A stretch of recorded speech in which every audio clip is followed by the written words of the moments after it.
বিয়ের আগের রাতে পালিয়ে চলে এসেছি। কিছুই করার নেই, কারণ একজনকে অনেক ভালোবাসি, আর সেখানে অন্য কারোর সাথে বিয়ে দিতে চাইলে তো পালাতেই হবে। তাই আমিও পালিয়েছি।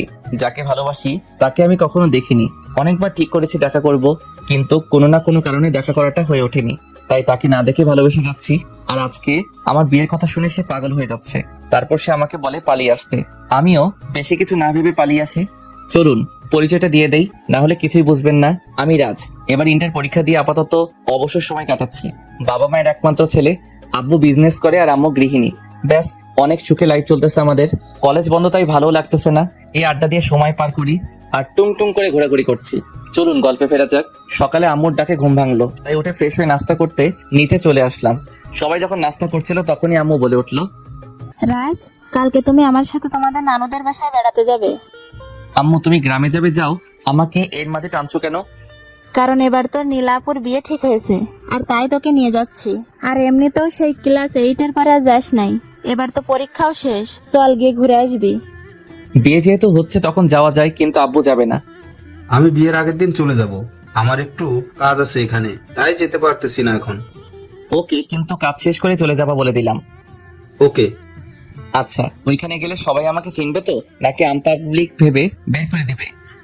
দূর পাগল, ওরা তোকে ঠিকই চিনবে, আর আমি আছি না।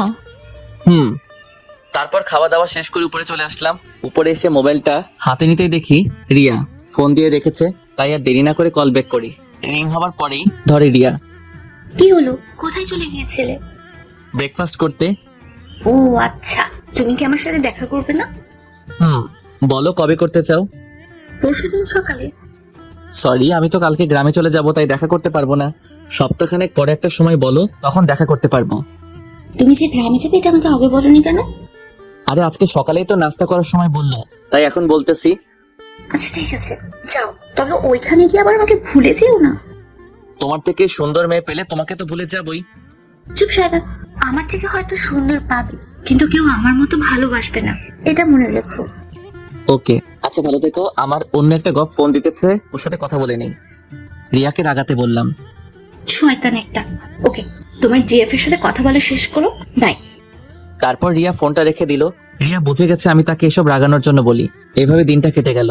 সকালে আম্মুর ডাকে ঘুম ভাঙে আমার, তাই জিজ্ঞাসা করলাম, কি হয়েছে আম্মু? ওই, তোকে না বললাম আজকে তোদের নানুদের বাসায় যাব, তাও কেন দেরি করে ঘুমাচ্ছিস? আচ্ছা তুমি যাও, আমি ফ্রেশ হয়ে আসতেছি। ওকে। বলেই আম্মু চলে গেল। তারপর উঠে চলে গেলাম ফ্রেশ হতে। ফ্রেশ হয়ে এসে মোবাইলটা হাতে নিয়ে দেখি রিয়ার 5টা মিসড কল এসে রয়েছে। তাই সাথে সাথে কল ব্যাক করলাম। রিয়া ফোন ধরতেই বলে উঠলাম, সরি, ঘুমাচ্ছিলাম তাই ফোনটা ধরতে পারি নাই। বিয়েটা করে বাসায় এসে নেই, তারপর এত বেলা করে ঘুমানো বের করবো। আপনি বউ হওয়ার স্বপ্ন দেখতে থাকেন, আমি এদিকে গ্রাম থেকে ঘুরে আসি, কেমন? আচ্ছা আমাকেও সাথে নিয়ে চলো না প্লিজ রাজ। তুমি বাসায় চলে আসো, তুমি আর আম্মু মিলে চলে যাব। আমি যদি আসি তাহলে তুমি কি পরিচয় দিবে আমার তোমার আম্মুর কাছে? বলবো যে আমার ফ্রেন্ড, আর তুমি আমাদের সাথে যাবে। আমি তোমার কি লাগে, ফ্রেন্ড? তাহলে তোমার গার্লফ্রেন্ডটাকে শুনি। আরে তুমি তো আমার গার্লফ্রেন্ড, কিন্তু আম্মুকে কিভাবে বলবো গার্লফ্রেন্ড? তাই ফ্রেন্ড বলে চালিয়ে দেই। বিয়ের বয়স হলে না হয় পরে সব খুলে বলবো। ঠিক আছে, তাহলে তখনই আমি আব্বু আম্মুর সামনে যাব। এখন যাওয়া লাগবে না আমার গ্রামে। ওকে, তাহলে ভালো থেকো। কুত্তা, বিড়াল, হনুমান। আরো কিছু গালি দিয়ে ফোনটা রেখে দিল। আমিও সবকিছু গুছিয়ে ব্যাগে নিয়ে রেডি হয়ে গেলাম। তারপর আর কি, গাড়ি নিয়ে রেডি হয়ে রওনা দিলাম গ্রামে। পৌঁছাতে প্রায় বিকেল শেষ হয়ে সন্ধ্যা হয়ে এলো প্রায়। বাড়িতে গিয়ে সবার সাথে সাক্ষাৎ শেষ করব বলে ঠিক করলাম, কিন্তু আমার সাথে কেউ কথাই বলছে না। শুধু আম্মুর সাথে সবাই কথা বলতেছে। হঠাৎ একটা মেয়ে এসে আমাকে একটা রুম দেখিয়ে দিল। ব্যাগ রেখে একটু জিরাতে বসলাম, তখনই নীলা আপু আসলো। কি রে রাজ, কি খবর তোর? এই তো ভালো আপু। তুই তো অনেক বড় হয়ে গেছিস। কিছুটা, কিন্তু আমি আসার পর কেউ কোনো কথা বললো না কেন আমার সাথে? আরে তুই কত বছর ধরে আসিস না, তাই সবাই তোর উপরে অভিমান করে আছে। তুই তো মামার একমাত্র ভাগ্নে, তাও যদি না আসিস তাহলে তোরা করবোই, তাই না? ও তাহলে এই কথা, ঠিক আছে, সবাইকে বলে দিও আমার খাবার রুমে পাঠিয়ে দিতে। আমি আর রুম থেকে বেরোবো না, ওনাদের সাথে কথাও বলবো না। বোকা, যা গিয়ে সবার সাথে একবার কথা বলে দেখ, সবার অভিমান ভেঙে যাবে। আরে চিন্তা করো না, আমি সবকিছু ঠিক করে দিব। ওকে, তুই রেস্ট কর, আমি যাই। ওকে। তারপর রুম থেকে চলে গেল। আমি আবার বসে গেলাম খাটে। মোবাইলে রিয়াকে টেক্সট করে জানিয়ে দিলাম আমি পৌঁছে গেছি, না হলে আবার চিন্তা করবে। হঠাৎ কে যেন দরজা দিয়ে ঢুকলো। রুমে তাকিয়ে দেখি এটার কেউ না, ছোট মামার ছোট মেয়ে জয়া। জয়া দেখতে একদম পরীর মতো, কিন্তু আমার কাছে ও সারা জীবন ফাজিল হয়ে থাকবে। আমার হাতে কামড় দিয়েছিল ছোটবেলায়, আমার এটা এখনো মনে আছে। জয়া আমার থেকে 16 ঘন্টার বড়, আমার ক্লাসমেট জয়া। জয়া আর আমার মাঝে সম্পর্কটা হলো সাপ আর নেউলের মতো। জয়াকে দেখা মাত্রই চেহারার সব হাসি খুশি উড়ে গেল আমার। জয়া এদিকে আমার দিকে কিছুক্ষণ তাকিয়ে থেকে হঠাৎ একটা ভাব নিয়ে বলতে শুরু করলো, কি রে ফকিন্নি, তুই চলে এসেছিস? তুই তো হাতে পায়ে ভালোই লম্বা হয়েছিস। তো তোর কি, যা এখান থেকে ভাগ, আর সপ্তাহের ভিতর যেন তোর মুখ না দেখি। আমার বাসায় এসেই আমাকে তাড়িয়ে দিবি? বাহ, কি চমৎকার বাণী বললি রে তুই। আর একটা কথা, আমি না তোর থেকে বড়, তাহলে তুই আমাকে তুই তুকারি করছিস কেন? তাহলে আপনাকে কি বলে ডাকবো? আপনি বা আপু?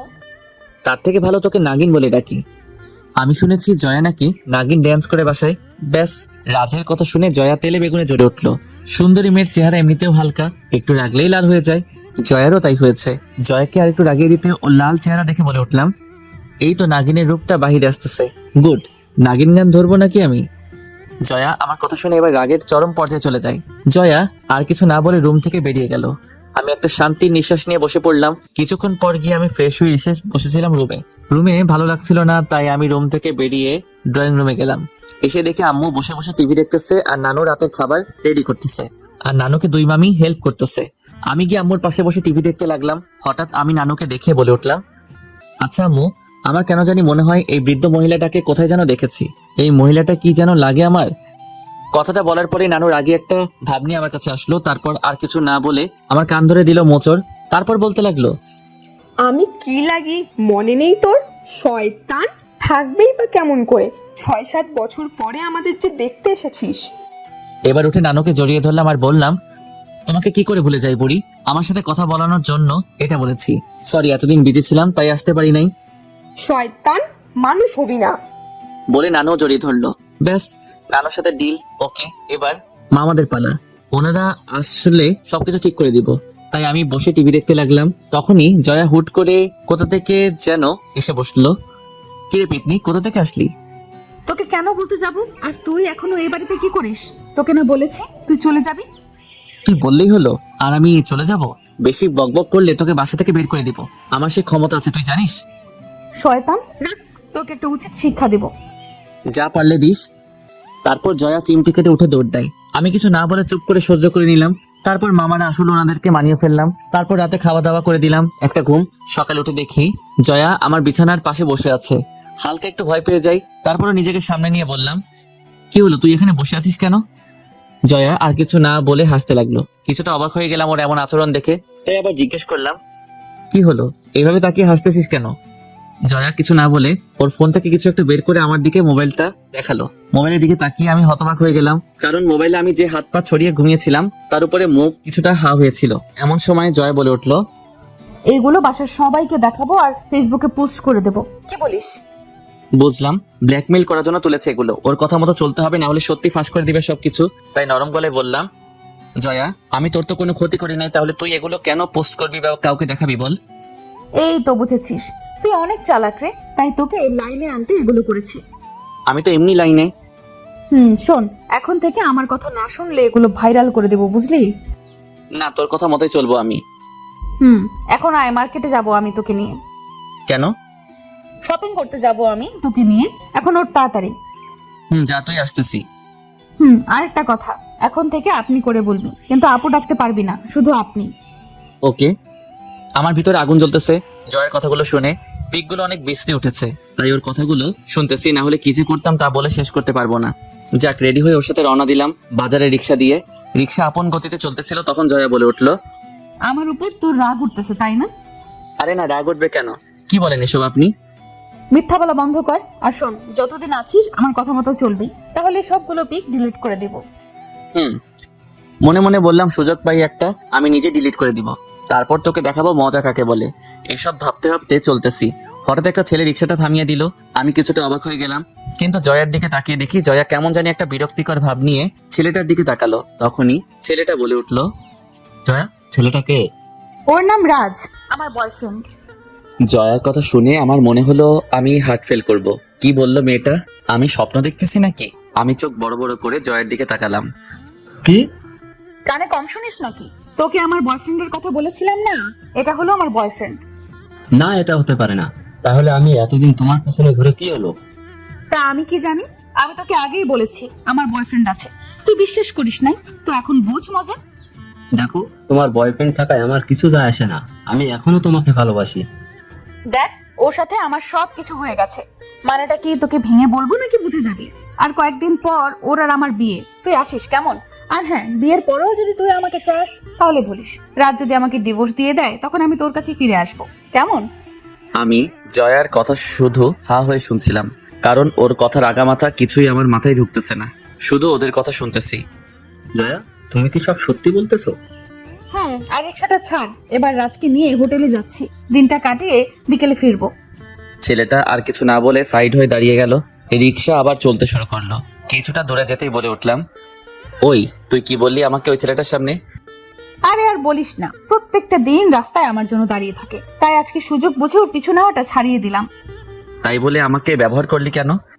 তুই পাশে ছিলি তাই তোকে ব্যবহার করে দিলাম, আর এমনিতেও তুই চলে গেলে এসবের খবর কে রাখবে? তাই বলে আমার নাম ব্যবহার করবি? তুই নিজের বয়ফ্রেন্ডের নাম বললেই তো পারতি। আমার কোনো বয়ফ্রেন্ড নাই। কি? সত্যি আমার কোনো বয়ফ্রেন্ড নাই। এটাও বিশ্বাস করতে হবে আমাকে যে তোর বয়ফ্রেন্ড নেই? আসলে আমি এসবে জড়াতে চাই না, তাই এখনো কাউকে বয়ফ্রেন্ড বানাইনি। ও, তা কাউকে পছন্দ করিস না? না, আর করলেও তোকে কেন বলতে যাব? আর তুই কিন্তু আমাকে তুই করে বলতেছিস। ও সরি। তারপর জয়া মার্কেটে গিয়ে কতগুলো মার্কেট করে এরপর বাসায় চলে আসলাম। বিকেলে বসেছিলাম, তখন জয়া রুমে আসলো, এসে আমার পাশে বসে গেল। আমি কিছুটা অবাক হয়ে বললাম, কি হলো, আপনি এখানে এসে বসেছেন কেন? শোন, তোকে নিয়ে একটা জায়গায় ঘুরতে যাব, তাড়াতাড়ি রেডি হয়ে নে। আমি এখন ঘুমাবো, তাই যেতে পারবো না। তাহলে পিকগুলো কি দেব ভাইরাল করে? আরে না, আমি যাবো তো। এই তো গুড বয়, যা তাড়াতাড়ি রেডি হয়ে নে। বলেই চলে গেলাম ওয়াশরুমে। সারা শরীর রাগে ফেটে যাচ্ছে। মনে মনে জয়ার 14 গোষ্ঠীকে উদ্ধার করলাম। তারপরেও রেডি হয়ে এসে দেখি জয়া বসে আছে। জয়া আমাকে নিয়ে একটা নদীর পাড়ে গেল ঘুরতে। জায়গাটা অনেক সুন্দর, যা বলে বোঝানোর মতো না। চারদিকটা অনেক নীরব আর নদীর স্রোতের শব্দ। মোটামুটি ভালোই লাগতে লাগলো। তাই জয়াকে বললাম, এটা কি তোর প্রিয় জায়গা? তা আমাকে এখানে নিয়ে আসার কারণ কি জানতে পারি? আজকে মনটা বেশি একটা ভালো না, তাই ভাবলাম তোকে নিয়ে ঘুরতে যাই এখান থেকে। ও, তারপর দুজনেই নদীর দিকে তাকিয়েছিলাম। কিছুক্ষণ পর হঠাৎ জয়া বলে উঠল, রাজ, তোর গার্লফ্রেন্ড আছে? হঠাৎ এমন প্রশ্ন কেন? বল না। আছে। তাই নাকি? তাহলে তো দেখতে হয় তোর গার্লফ্রেন্ডের পিক, দেখা তো দেখি। ওর পিক নাই তো আমার কাছে। কি বলিস? যার সাথে প্রেম করিস তার পিক নেই মানে কি? আসলে ওর সাথে আমার ফেসবুকে পরিচয়, তারপর থেকে রিলেশন, কিন্তু এখনো তার সাথে মিট করা হয়নি। আসলে ও অনেকবার দেখা করতে চেয়েছে, কিন্তু সময়ের কারণে আমি নিজেই দেখা করতে পারি নাই। ও, তার মানে তুই ফেসবুকে প্রেম করতেছিস? ভালো। তা মেয়েটার নাম কি? রিয়া। ও আচ্ছা, তুই আমার ওই পিকগুলো ডিলিট করে দে প্লিজ। তোকে অনেক জ্বালাইছি রে রাজ, আর আজকে আমার সাথে এখানে আসায় তোর সব দোষ মাফ। আর যা, তোর পিকগুলো ডিলিট করে দিলাম। তারপর জয়া মোবাইল বের করে পিকগুলো ডিলিট করে দিল। যাক, মনে মনে অনেকটা শান্তি পেলাম। তারপর আর কোনো কথা না বলে দুজনেই নদীর দিকে তাকিয়েছিলাম। হঠাৎ আমার নজর জয়ার মুখের দিকে গেল।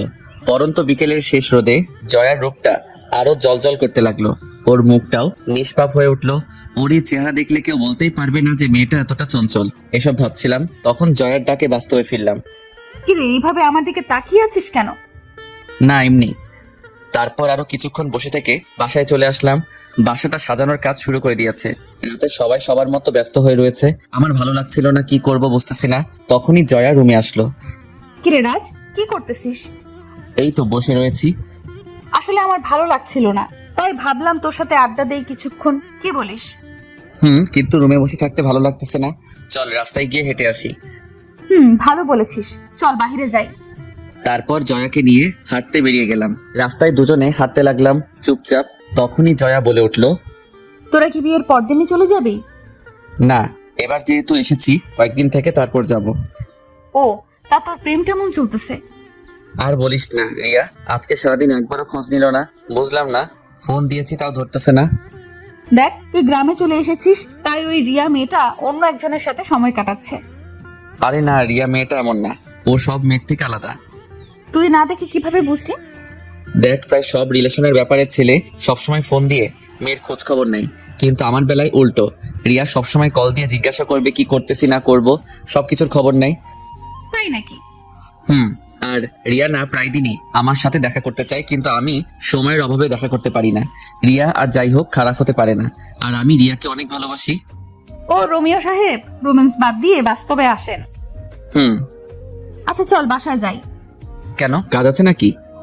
না, তবে খাওয়ার সময় হয়ে গেছে। ও চলো। তারপর বাসার দিকে হাঁটতে লাগলাম, কি যেন মনে করে জয়াকে ডাক দিলাম। জয়া পিছনে ফিরে তাকালো। কি বলবি? বল, কি বলবি? ভাবতেছি তোর সাথে আর ঝগড়া করব না। কেন? ভাবতাম ছোটবেলার মতো খারাপ আছিস তুই, কিন্তু না, তুই বদলে গেছিস, তাই ভাবতেছি আর ঝগড়া করব না। ওকে। তাহলে চল আমরা আজ থেকে ফ্রেন্ডশিপ করে ফেলি। জয়া কিছু না বলে কি যেন ভাবতে লাগলো, কিছুক্ষণ ভেবে বলল, করতে পারি, তবে একটা শর্ত আছে। বল শুনি, কি শর্ত? ফ্রেন্ড হতে পারি যদি আমার সব কথা তুই শুনিস। আমি যেখানে যেতে বলবো তুই যাবি, যা করতে বলবো তা করবি। তাহলে আমারও একটা শর্ত আছে। তোর আবার কি শর্ত? আমাকে প্যারা দিতে পারবি না, ওকে?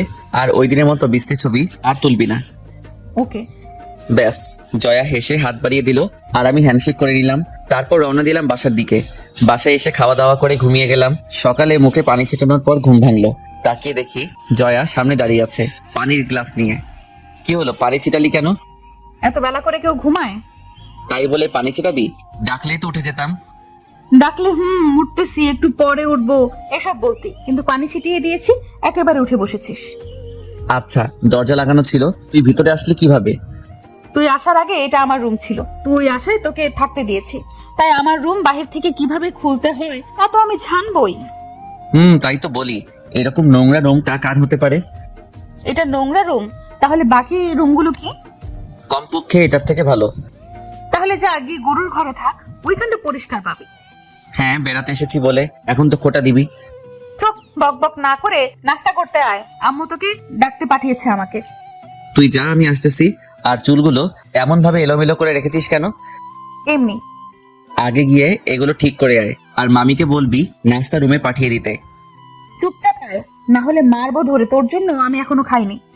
কি, আমার জন্য খাসটাই মানে? ভাবতেছি তোর সাথে একসাথে খাবো। আচ্ছা তুই যা, আমি আসতেছি। ওকে।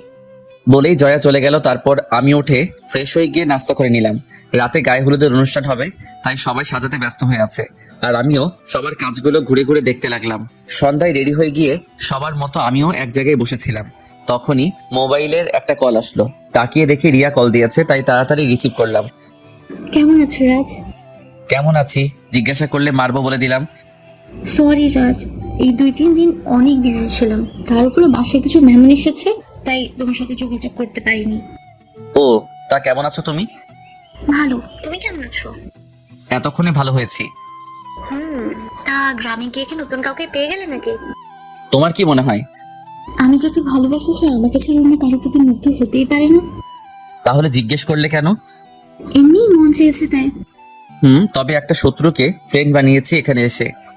ফ্রেন্ডটা কোনো মেয়ে না তো? আমার মামাতো বোন জয়া। গুড, তবে প্রেমে পড়ে যেও না আবার। ফালতু কথা বাদ দিয়ে এখন বলো কি করতেছো? এই তো কলিজের সাথে কথা বলছি। তাই নাকি? থাক, এত রোমান্টিক হওয়ার দরকার নেই। আপনি একটু অপেক্ষা করেন, ঢাকায় এসে এবার সবার আগে আপনার সাথে দেখা করব। ওকে, আমি অপেক্ষায় রইলাম। আচ্ছা রিয়া, তোমার গলাটা আজকে এত চেনা চেনা লাগতেছে কেন? যার মনে আমি থাকি তার কাছে আমার গলা চেনা লাগবে না তো অচেনা লাগবে নাকি? তাও ঠিক। তা তুমি আর কিছু বলতে যাবো, তখনই পিছন থেকে কাঁধে কেউ হাত রাখলো। তাকিয়ে দেখি জয়া, তাই তাড়াতাড়ি ফোনটা কেটে দিলাম। তারপর জয়া বলে উঠলো, কিরে, কার সাথে কথা বলছিলি? রিয়ার সাথে। ও, তাহলে তো তোদের কথার মাঝে হয়তো আমি চলে এসেছি। সমস্যা নাই, আমি যাই, তুই কথা বল।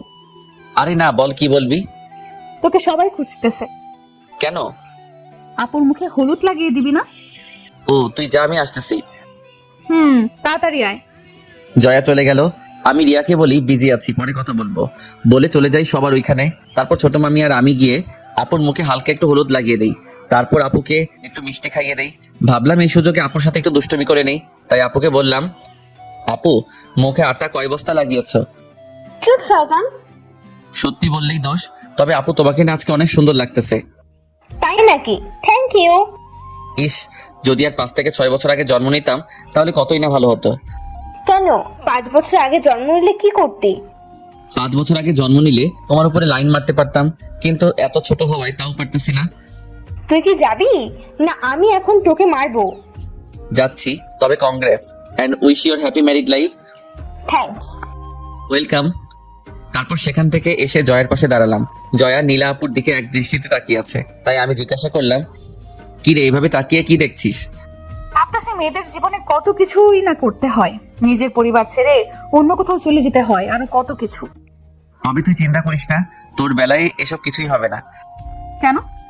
কারণ তোর মতো পেতনি আর ফাজিল মেয়েকে কেউ বিয়ে করবে কি না সন্দেহ আছে। তুই আবার শুরু করলি, এবার কিন্তু মার খাবি বলে দিলাম। ওকে এখন চল, কিছু খেয়ে নি। দুপুরে কি যা খেয়েছিলাম তা সব হজম হয়ে গেছে। হুম। তারপর এভাবে রাতটা কাটিয়ে দিলাম। সকালে আম্মুর ডাকে ঘুম ভাঙলো, উঠে ফ্রেশ হয়ে নাস্তা করে রুমে বসেছিলাম, তখনই কোথায় থেকে জয়া এসে রুমে ঢুকলো। রাজায় তোকে নিয়ে একটা জায়গায় যাব। কোথায় যাবি? আয়, নিয়ে গেলেই দেখতে পাবি। তারপর রেডি হয়ে গেলাম, জয়াকে নিয়ে বেরিয়ে গেলাম। আমাকে নিয়ে মার্কেটে ঢুকলো।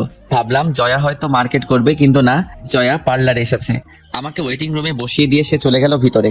আমি বসে বসে মোবাইল টিপতেছিলাম, তখনই রিয়ার ফোন আসলো, তাই রিসিভ করলাম। কি খবর জনাব, কেমন আছেন? জি ভালো, আপনি কেমন আছেন? ভালো তো। কালকে হঠাৎ কলটা কেটে দিয়েছিলেন কেন? বেশি বিজি ছিলেন? কিছুটা মামাতো বোনের গায়ে হলুদ ছিল, তো তাই হলুদ তখন লাগাতে গিয়েছিলাম। ও, তা এখন কি করছো? এই তো ওয়েটিং রুমে বসে আছি। কিসের ওয়েটিং রুমে?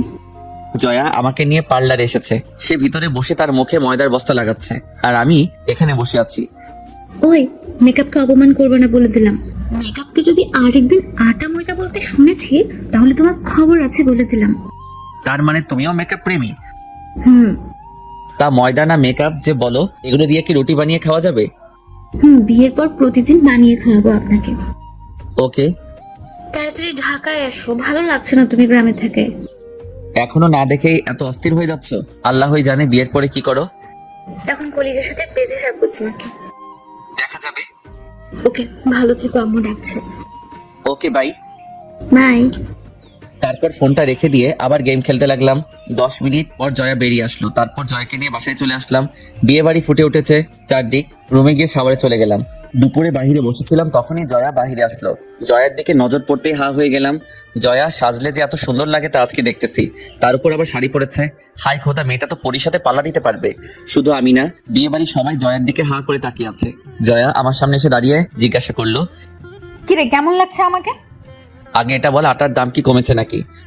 তুই মানুষ হবি কবে? তুই এত সেজেছিস কেন? বিশেষ কেউ আসবে নাকি আজকে?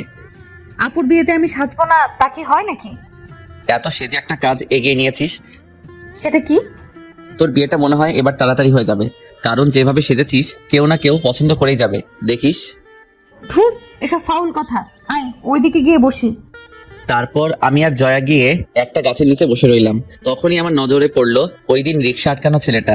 জয়াকে ছেলেটাকে ইশারা করে দেখালাম। ছেলেটা জয়ার দিকে হা করে তাকিয়ে আছে। জয়া ওর চাওয়া দেখে আমার কাছে এসে আমার হাতটা জড়িয়ে ধরে আমার কাঁধে মাথা রাখলো। আমি চুপ করে মোবাইল টিপতে লাগলাম। ছেলেটার দিকে নজরটা তুলে তাকিয়ে দেখি ছেলেটার মুখের 12টা বেজে গেছে। আমি আস্তে করে বললাম, জয়া, বাসার সবাই এদিকেই আছে, কেউ যদি দেখে ফেলে কি হবে বলো তো? ধুর, কিছুই হবে না, তুই চাপ নিস না। এই ছেলেটা হয়তো আজকের পর থেকে আর আমার দিকে ফিরেও তাকাবে না। তাই বলে এসব? চুপ করে বসে থাক। ছেলেটা চলে যাওয়ার পর দুজনে মিলে হাসতে লাগলাম। তারপর বিয়ের কাজটাও শেষ হয়ে গেল। তবে খেয়াল করলাম কিছু ছেলে জয়াকে ফলো করতেছে, ওর সাথে কথা বলার সুযোগ খুঁজতেছে, কিন্তু আমাকে দেখে আর সাহস করতে পারতেছে না। জয়া আমার সাথে এমন ভাবে লেগে আছে যে কেউ ভাববে আমরা গার্লফ্রেন্ড বয়ফ্রেন্ড। জয়া মেয়েটা গ্রামে থেকে এমনিতেও অনেক মডার্ন, কেউ সহজে বুঝতে পারবে না যে জয়া গ্রামে থাকে। জয়াকে শহরের মেয়েদের মতোই দেখতে।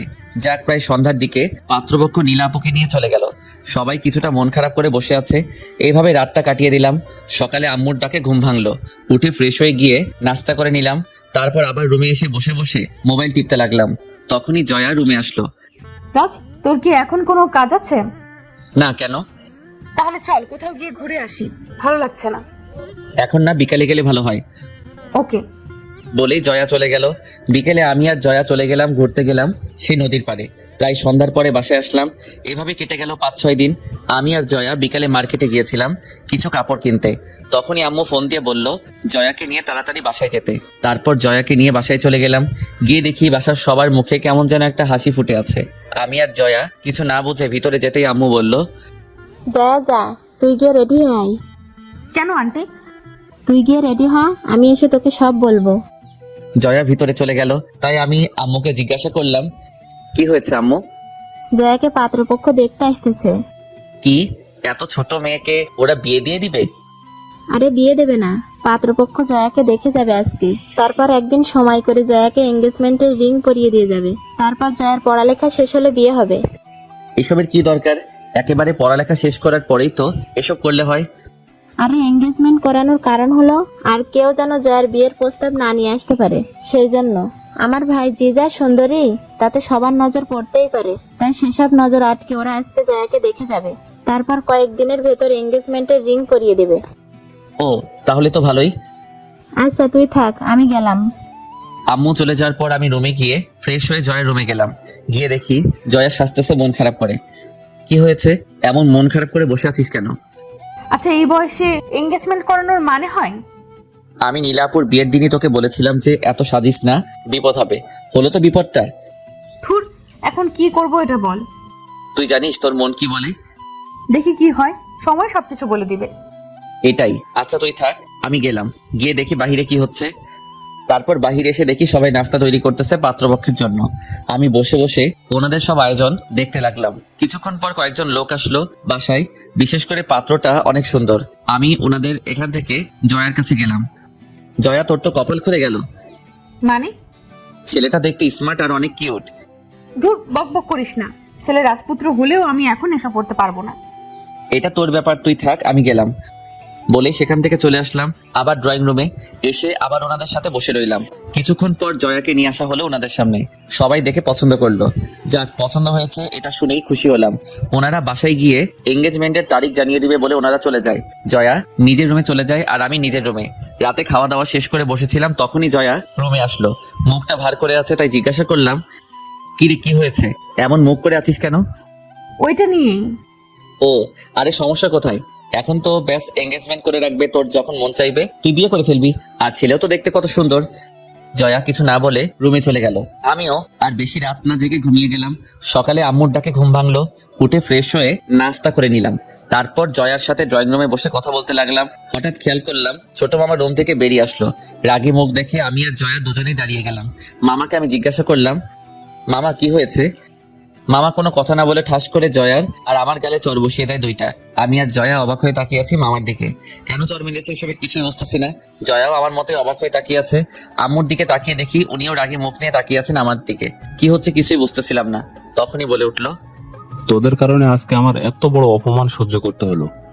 কেন, আমরা আবার কি করলাম? আবার জিজ্ঞাসা করিস কি করেছিস? জানিস, আজকে তোদের জন্য জয়াকে দেখে যাওয়া লোকগুলো আমাকে অপমান করেছে। কি করেছে এটা না বলে বুঝবো কিভাবে?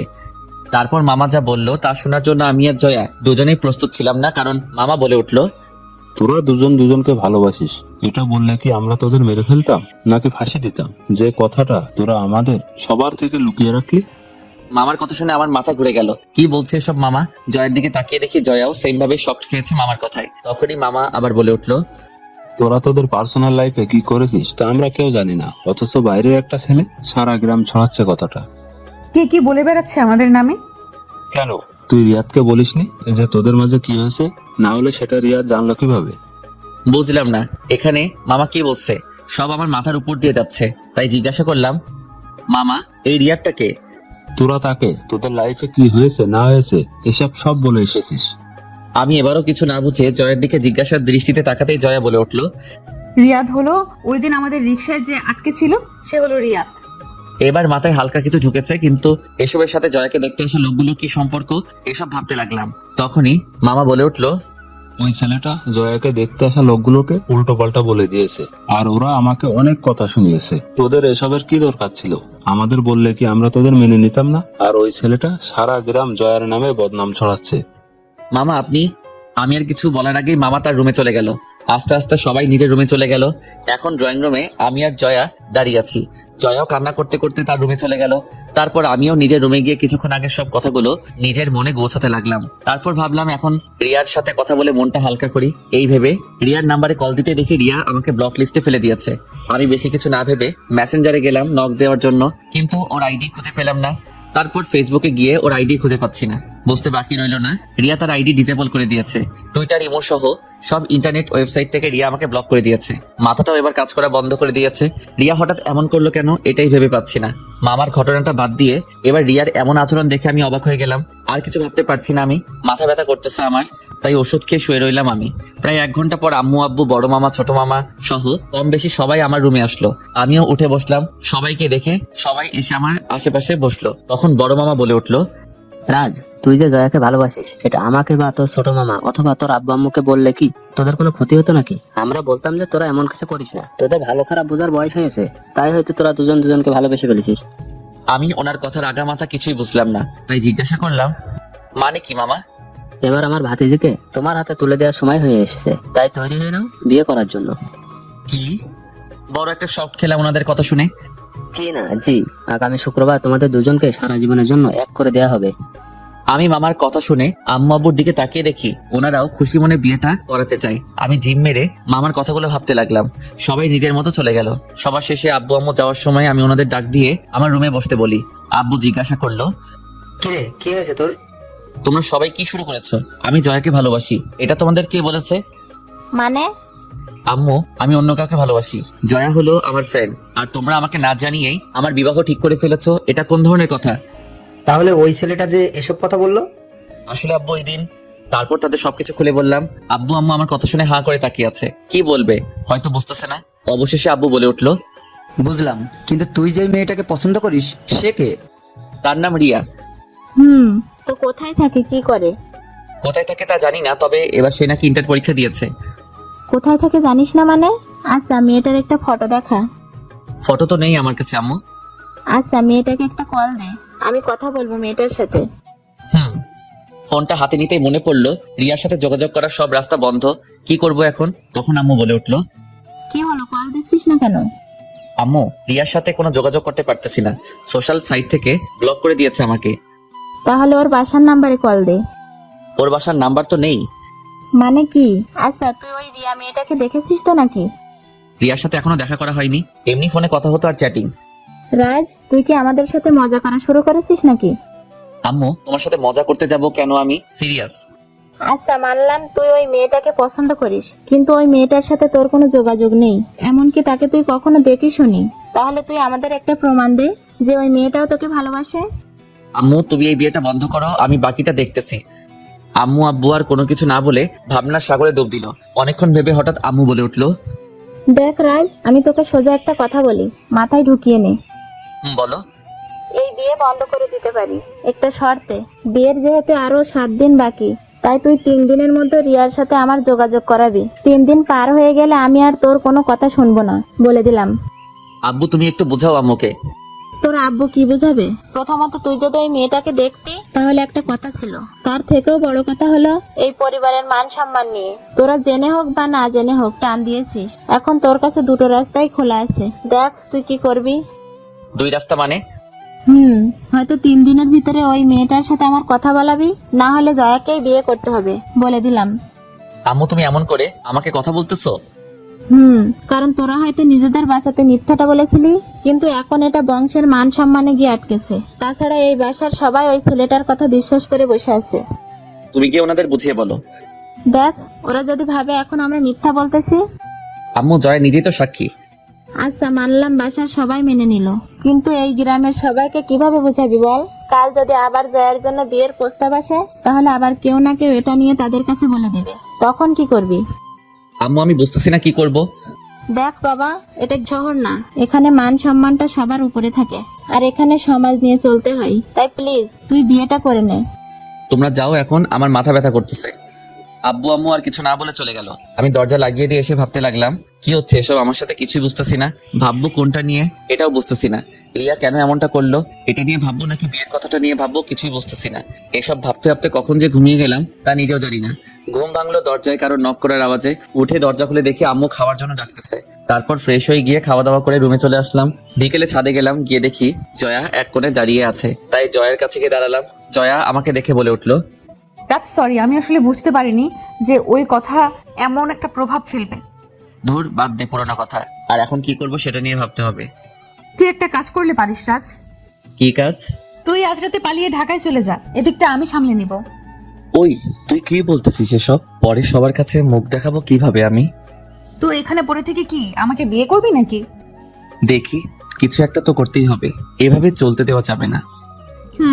আচ্ছা রিয়া কি বলে? আর বলিস না, সকাল থেকে সবকিছু থেকে ব্লক করে রেখেছে আমাকে। কিন্তু কেন?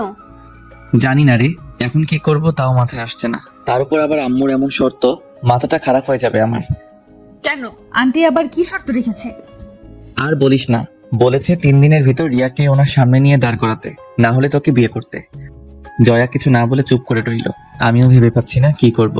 সন্ধ্যায় ছাদ থেকে নেমে নিচে নেমে আসলাম। তারপর রাতে খাওয়া দাওয়া করে রুমে চলে আসলাম। ভাবতে লাগলাম কি করা যায়, কিন্তু কোনো উপায়ই পাচ্ছি না। একদিকে আম্মুদের বংশের মান সম্মান, অন্যদিকে জয়ার লাইফ নিয়েও টেনশন হয়ে গেছে। অন্যদিকে রিয়াও এমন সময় বেঁকে বসলো যা বলার মতো না। এখন সামলাবো কত দিকে তা নিজেই ভাবতে পারতেছি না, পালাতেও পারতেছি না। কারণ পালালে মনে করবে জয়ার সাথে সব করে যখন বিয়ের কথা আসলো তখনই পালিয়ে গেছি। এখন গ্রামের মানুষকে কিভাবে বোঝাবো যে আমার মনে আসলে কি? শালা নিজেকে এখন মনে হচ্ছে গালি দিতে। কেন যে গ্রামে আসতে গেলাম তা ভেবে পাই না। বিয়ে দেখতে এসে নিজেই ফেসে গেলাম। হাজারো চিন্তা নিয়ে কখন যে ঘুমিয়ে গেলাম তা নিজেও জানি না। এভাবে কেটে গেল 3 দিন। বিকেলে আম্মু রুমে আসলো। কি রে রাজ, রিয়া মেয়েটার কোনো খোঁজ পেলি? না আম্মু। তাহলে আর কি করবি বল, এখন জয়াকে বিয়েটা করে নে। আম্মু প্লিজ তুমি কিছু একটা করো।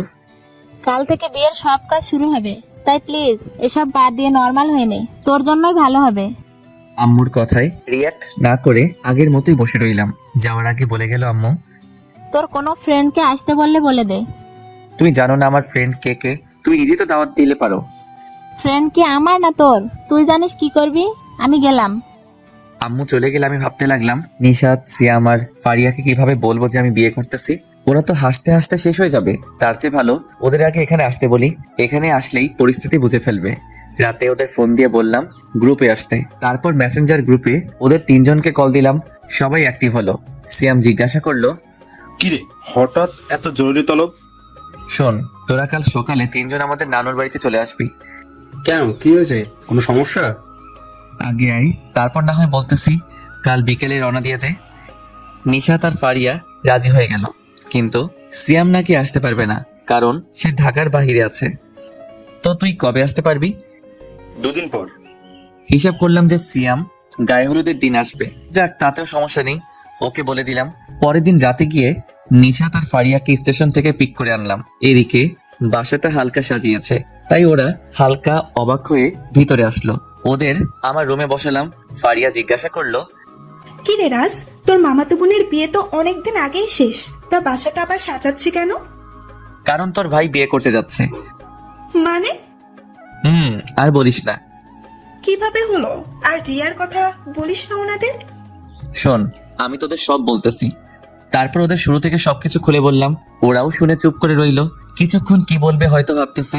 তখন নিশাত বলে উঠলো, সবকিছু যেমন তেমন, কিন্তু রিয়া এটা করবে ভাবতেও পারিনি। কি বলবো বল? এই জন্যই বলেছি না দেখে প্রেম করার দরকার নেই। এখন কি করবি এটা বল। এই 4 দিন ধরে এটাই ভাবতেছি, কিন্তু কোনো রাস্তা দেখতেছি না। তোর হুবু বউকে ডাকতো একটু দেখি। বলেই জয়াকে ফোন দিলাম। জয়া, কোথায় তুই? রান্নাঘরে কেন? আমাকে একটু কফি বানিয়ে দিয়ে যা না প্লিজ। তুই বস, আমি নিয়ে আসতেছি। ওকে। আচ্ছা, জয়া কি জানে রিয়ার ব্যাপারে? সব জানে। আচ্ছা, বিয়ে করবি বলে ঠিক করে নিয়েছিস নাকি? রিয়ার একটা লিংক পেলেই বিয়েটা করব না, আর ভাবতেছি পালিয়ে যাব, কারণ আর কোনো রাস্তা দেখতেছি না। কি বলিস? এখন দেখি কি করা যায়। আর এসব কথা বাদ দিয়ে তোদের কি খবর বল? আমাদের আর কি চলতেছে? কথা বলার এক ফাঁকে জয়া কফি নিয়ে আসলো। তারপর আমি নিশাত আর ফারিয়ার সাথে পরিচয় করিয়ে দিলাম। রাজ তোরা কথা বল, আমার একটু কাজ আছে, আমি যাই। জয়া চলে যাওয়ার পর ফারিয়া বলে উঠল, এত সুন্দর মেয়েকে তোর বিয়ে করতে সমস্যা কোথায়? তুই আবার একই কথা বলতেছিস? আচ্ছা, তো পালিয়ে গেলে কবে পালাবি? কাল আমার গায়ে হলুদ, আর কাল রাতে সিয়াম আসবে। সিয়ামকে আনার নাম করে তোদের নিয়ে পালাবো। জয়া জানে তুই যে পালাবি? না, তবে চলে গেলে জয়া এদিকটা ঠিক সামনে দিবে, আমি জানি। তো আগেই বলাতে এসব করানোর কি দরকার ছিল? আরে এতদিন ভেবেই কুল পাইনি কি করব, তার উপর আবার এসব একের পর এক প্রেশার। আচ্ছা তোরা ফ্রেশ হয়ে নে, খাওয়া দাওয়া করে ঘুমিয়ে যা, কাল আবার পালাতে হবে। তারপর ফ্রেশ হয়ে ওদের নিয়ে খাওয়া দাওয়া করে ঘুমিয়ে গেলাম। পরের দিনটা সেই ঝামেলার মাঝ দিয়ে গেল। সন্ধ্যায় সবকিছু শেষ করে 10টার দিকে সিয়াকে ফোন দিয়ে জিজ্ঞেস করলাম আর কতক্ষণ লাগবে আসতে। সিয়াম জানালো আধা ঘন্টা। তাই সবাইকে বলে আমরা 3 জন বেরিয়ে গেলাম। ফিরার আর নিয়ত নেই। স্টেশনে গিয়ে দেখি সিয়াম বসে আছে, তাই সিয়ামকে গিয়ে আগে সব খুলে বললাম। সিয়ামও সেম রিয়াকশন দিল। আচ্ছা তাহলে চল ঢাকায় চলে যাই, বসে থেকে লাভ কি এখানে? রিয়ার খোঁজটা পেলেই হতো। রাতেই গিয়ে রিয়াকে ঢাকা থেকে নিয়ে এসে সবাইকে সব সত্যটা বলে দিতাম। তোদের কারো কাছে কোনো প্ল্যান থাকলে বল। কিসের প্ল্যান? যে রিয়াকে কিভাবে বের করব। নিশাত আর ফারিয়া কিছুই করতে পারলো না। তখনই সিয়াম বলে উঠল, রিয়ার নাম্বারটা দে তো আমাকে। কেন, তুই কি করবি? আমার একটা কাজিন সিম কোম্পানিতে চাকরি করে, তাকে দিয়ে বের করে ফেলবো রিয়া কোথায় থাকে বা কার নামে সিম রেজিস্টার করা। কেমন হবে বলতো? গুড, নে তাড়াতাড়ি কর। তারপর সিয়াম তার কাজিনকে কল দিল। আমরা পাশে দাঁড়িয়ে রইলাম। হ্যালো ভাই, তোমার একটা হেল্প লাগবে। কি হেল্প? একটা নাম্বার দিয়েছি তোমাকে, তুমি নাম্বারের সব ডিটেলস আমাকে দিবে। কিরকম লাগবে? মানে কার নামে সিমটা রেজিস্টার করা, তার ডিটেলস, আর সিমটা এখন কোথায় আছে তার লোকেশনটা শেয়ার করে দিবে আমাকে। ওকে, 5 মিনিট পর আমি তোকে টেকস্ট করে দিতেছি। বলেই ফোনটা রেখে দিল। আমি সিয়ামের কাছ থেকে ফোনটা নিজের হাতে নিয়ে বসে থেকে অপেক্ষা করতে লাগলাম। তখনই নিশাত বলে উঠল, চল রাজ, চা খেয়ে আসি, এর মাঝে এসে যাবে। চল। তোরা যা, আমি এখানে আছি। ওকে। হঠাৎ আমার ফোনটা বেজে উঠলো। তাকিয়ে দেখি রিয়ার নাম্বার থেকে কল এসেছে। আমি রীতিমতো অবাক হয়ে গেলাম। তাড়াতাড়ি রিসিভ করলাম। রিসিভ করতে রিয়া বলে উঠলো, রাজ, তোমার বিয়ে ঠিক হয়ে গেছে মানে? আগে বলো তুমি এতদিন কোথায় ছিলে? তোমাকে খুঁজতে খুঁজতে আমি পাগল হয়ে গেছি। আসলে আব্বু মোবাইল নিয়ে গিয়েছিল, তারপর সবকিছু আপু নিজেই করেছে। একটু আগে ফোনটা হাতে পেয়েছি, কিন্তু তুমি বিয়ে করছো মানে কি? কি করব বলো, পরিস্থিতি এমন। তুমি প্লিজ বিয়েটা করো না, তুমি পালিয়ে চলে এসো। বলেই রিয়া কান্না করতে লাগলো। দেখি কি করা যায়। আর পাগলামি করবা না বলে দিলাম। রাজ, তুমি আমাকে ভালোবাসো না? তাই তো এত কিছু সহ্য করতেছি। রাজ তুমি। রিয়া আর কিছু বলার আগেই সিয়ামের কাজিনের ফোন থেকে মেসেজ আসলো, রিয়া আমি তোমাকে পরে ফোন দিচ্ছি। বলেই ফোনটা রেখে দিলাম। তারপর সিয়ামের মোবাইলের মেসেজ অপশনে গিয়ে সেটা ওপেন করলাম। ওপেন করতেই দেখি সিয়ামের কাজিন সব পাঠিয়ে দিয়েছে। আমি 420 ভোল্টের শক খেলাম ঠিকানাটা দেখে আগে ডিলিট করে দিলাম সিয়ামের মোবাইল থেকে। তারপর ওদের ডেকে নিয়ে আসলাম আমার কাছে। কিরে, ঠিকানা পেয়েছিস? আয় তোরা গাড়িতে ওঠ। ওকে। তারপর সবাই মিলে গাড়িতে উঠে বসলাম। আমি ড্রাইভিং সিটে বসে গাড়ি চালাতে লাগলাম নানুদের বাসার দিকে। তখন নিশাত বলে উঠলো, কিরে তুই আবার ওই বাসার দিকে যাচ্ছিস কেন? এমনি রিয়াকে বিয়ে করব না, জয়া আমার জন্য বেস্ট, আর রিয়াকে একটা শিক্ষা দিব আমি। তোর কথার মানে বুঝতেছি না আমি। মানে বিয়ে করে ঢাকায় গিয়ে নেই, তারপর বুঝাবো। আমি তোদের আপাতত চুপ থাক। ওকে। তারপর সিয়াম সহ সবাইকে নিয়ে বাসায় চলে আসলাম। যে বাসা থেকে পালানোর নিয়ত নিয়ে বেরিয়েছিলাম, আবার সেখানে ফিরে যাচ্ছি। সকালে উঠে রিয়াকে আগে ব্লক করে দিলাম। তারপর উঠে নাস্তা করে নিলাম। রুমে এসে বসেছিলাম, তখন সিয়াম, নিশাত আর ফারিয়া রুমে আসলো। কিরে রাজ, তাহলে তুই এই বিয়েটা করতেছিস? কিন্তু কেন? তুই না বললি কালকে পালিয়ে যাবি, পরে আবার কি হলো? তোদের তো বললাম যে ঢাকায় গিয়ে বলবো। আচ্ছা ঠিক আছে, তা বিয়ের পরে কি জয়াকে এখানেই রেখে যাবি নাকি সাথে করে ঢাকায় নিয়ে যাবি? এখানে কি মাছি মারতে রেখে যাবো জয়াকে? তাহলে তো সবকিছুই হয়ে যাবে মামা। ফারিয়া চুপ করবি তুই। আর তোরা নাস্তা করেছিস? হুম। তাহলে তোরা এখানে বসে গল্প কর, আমি একটু শুয়ে থাকি। ওকে। তারপর ওরা বসে কথা বলতে লাগলো। আমি চোখ বন্ধ করে শুয়ে রইলাম। কিছুক্ষণ পর নিশাত ডাক দিল আমাকে, তাই তাকিয়ে দেখি জয়া রুমে এসেছে। তাই উঠে বসলাম। কিরে তুই এখন এখানে? কেন, কোনো সমস্যা আছে? না, কেন এসেছিস বল। তুই কি সত্যি বিয়েটা করবি? কেন, তোর কোনো সমস্যা আছে নাকি? না, তবে রিয়া। আরে দূর, যে মেয়ে এতদিন ধরে খবর নেয়নি বেঁচে আছে কিনা মরে গেছি সেই মেয়ের আশায় বসে থেকে লাভ নেই। এমনকি কালকেও ফোন দেয়নি সে। ও আর এমনিতেও তুই তো ঢাকা ভার্সিটিতে ভর্তি হবি, তাই না? তাহলে আর কি। আচ্ছা, তোরা কথা বলে আমি গেলাম। জয়া চলে যাচ্ছিল, তখনই ফারিয়া বলে উঠলো, জয়া ভাবি একটু এদিকে আসো তো। বলে ওদের কাছে এসে বসলো। আমি আবার চোখ বন্ধ করে শুয়ে রইলাম। তখন ফারিয়া জয়াকে বলতে লাগলো, জয়া, তুমি এই ফাট্টর পাল্লায় পড়তেছো? হাল্লাই জানে তোমার কি অবস্থা হয়। জয়া কিছু না বলে চুপচাপ বসে রইলো। তাই আমি চোখ বন্ধ রেখে বললাম, জয়াকে নিয়ে চিন্তা না করে আমাকে নিয়ে চিন্তা কর যে আমার কি অবস্থা হবে। কেন, তোর আবার কি হবে? সাথে করে আইটেম বোম নিয়ে গেলে যা হয় আবার অবস্থাও তাই হবে। তাই নাকি? তাহলে তো ভালোই, তোকে সোজা রাস্তায় আনার জন্য জয়াই পারফেক্ট। দেখা যাক। জয়া, তুই কিছু বলছিস না কেন? কি বলবো আমি? থাক, এখানে লজ্জা পেয়ে লাভ নাই। আর আমরা সবাই ক্লাসমেট, তাই প্লিজ কিছু বলেন, না হলে ওরা তোকে পচাতেই থাকবে। তোরা কথা বল, আমার কাজ আছে, আমি যাই। বলেই জয়া চলে গেল। ওরা সবাই হাসাহাসি করতে লাগলো জয়ার শরম পাওয়া দেখে। দুপুরে বিয়েটা হয়ে গেল। বিকেলের দিকে জয়াকে নিয়ে রওনা দিলাম ঢাকায়। রাত 11টা এসে পৌঁছালাম বাসায়। বাসায় কাজের বুয়া আর রতন চাচা মিলে বাসাটা মোটামুটি সাজিয়েছে। আমি রুমে এসে ফ্রেশ হয়ে নিশাদদের সাথে চলে গেলাম ছাদে। আম্মু খাবার রেডি করতে লাগলো। আধা ঘন্টা পর আম্মু খেতে ডেকে গেল। খাওয়া দাওয়া শেষ করে নিশাদ, ফারিয়া আর সিয়ামকে নিয়ে রুমে বসে বসে গল্প করতে লাগলাম। 10 মিনিট পর আম্মু জয়াকে নিয়ে রুমে আসলো। কিরে, তোরা এখানে কি করিস?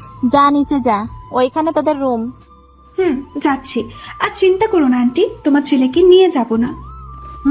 যা গিয়ে বস তোরা, আমি আসতেছি। ওকে। তারপর নিশাতেরা চলে গেল নিচে। আম্মু জয়াকে রুমে দিয়ে চলে গেল। আমি খাটে চুপচাপ বসে রইলাম। আম্মু চলে যাওয়ার পর জয়া দরজা লাগিয়ে দিল। দরজা লাগিয়ে দিয়ে ঘুমটা খুলে ফেলে দিয়ে, এত বড় চাদরটা সেই দুপুর থেকে মাথায় দিয়ে রেখেছি। মানুষ কিভাবে পারে এইভাবে দিয়ে রাখতে? তুই পারিস না বলে কি সবাই পারবে না, এমন কোনো কথা আছে নাকি? তা তুই কি খাটে ঘুমাবি নাকি নিচে? মানে বুঝিস নাই? শোন, আমি এখনো বাচ্চা মেয়ে, তাই স্বামীর অধিকার খাটাতে আসবি না। সময় হলে আমি তোকে বলবো। ওকে। আর হ্যাঁ, চাইলে তুই খাটে আমার সাথে থাকতে পারিস, তবে কোনো রকম চালাকি করার চেষ্টা করতে পারবি না। যদি করিস তাহলে নিচে শোয়াবো, বলে দিলাম। আর কোনো শর্ত আছে তোর? না, কেন? আচ্ছা, বিয়ে কি তুই আমাকে করেছিস নাকি আমি তোকে বিয়ে করেছি? তুই আমাকে করেছিস আর আমি তোকে করেছি। আচ্ছা, বাদ দে সব। অনেক রাত হয়ে গেছে, ঘুমালে ঘুমাতে পারিস। আর তুই না ঘুমালে আমাকে ঘুমাতে দে। তোকে ঘুমাতে না করেছি নাকি? তুই ঘুমা। ধন্যবাদ। বলেই শুয়ে গেলাম। শুয়ে শুয়ে ভাবতে লাগলাম যে অন্য 10টা লোকের মতো আমার আর বউয়ের ঘুমটা তোলে তার মায়াবী মুখটা দেখা হলো না। অন্যদের মতো আমার বউ আর সালাম করলো না। যাক, তাও মেনে নিলাম। কিন্তু সব থেকে আলাদা ব্যাপার হলো বাসর রাতে জয়ার শোনানো কথাগুলো। এসব কথা ভাবতে ভাবতে কখন যে ঘুমিয়ে গেলাম তা নিজেও জানি না। সকালে চোখ খুলে দেখি বাইরে রোদ উঠে গেছে, কিন্তু বুকে ভারী কিছু দিয়ে চাপ দিয়ে রেখেছে এমনটা মনে হলো। তাকিয়ে দেখি জয়া শুয়ে আছে, এখনো ঘুমাচ্ছে। তাই জয়াকে আস্তে করে ডাক দিলাম। জয়া ঘুমের মাঝে বলে উঠলো, কি হলো, এত সকালে ডাকতেছিস কেন? কোথাও শুনেছিস নতুন বউ সকাল 7টা পর্যন্ত ঘুমাতে? কি, 7টা বেজে গেছে? জয়া চোখ খুলে তাকালো, তারপর নিজের উপস্থিতি আমার বুকে পেয়ে লাফ দিয়ে উঠে বসলো। তাই আমি বলে উঠলাম, কি হলো, কাল রাতে তো নিজেই গর্ব করে বলতেছিলি আমি যেন স্বামীর অধিকার খাটাতে না যাই, আর রাত না যেতে এভাবে জড়িয়ে ধরে বসে রইলি। ঘুমের মাঝে চলে গিয়েছিলাম, সরি। এখন ফ্রেশ হয়ে নিচে যা, তাড়াতাড়ি দেখ গিয়ে সবাই কি করতেছে। যাচ্ছি।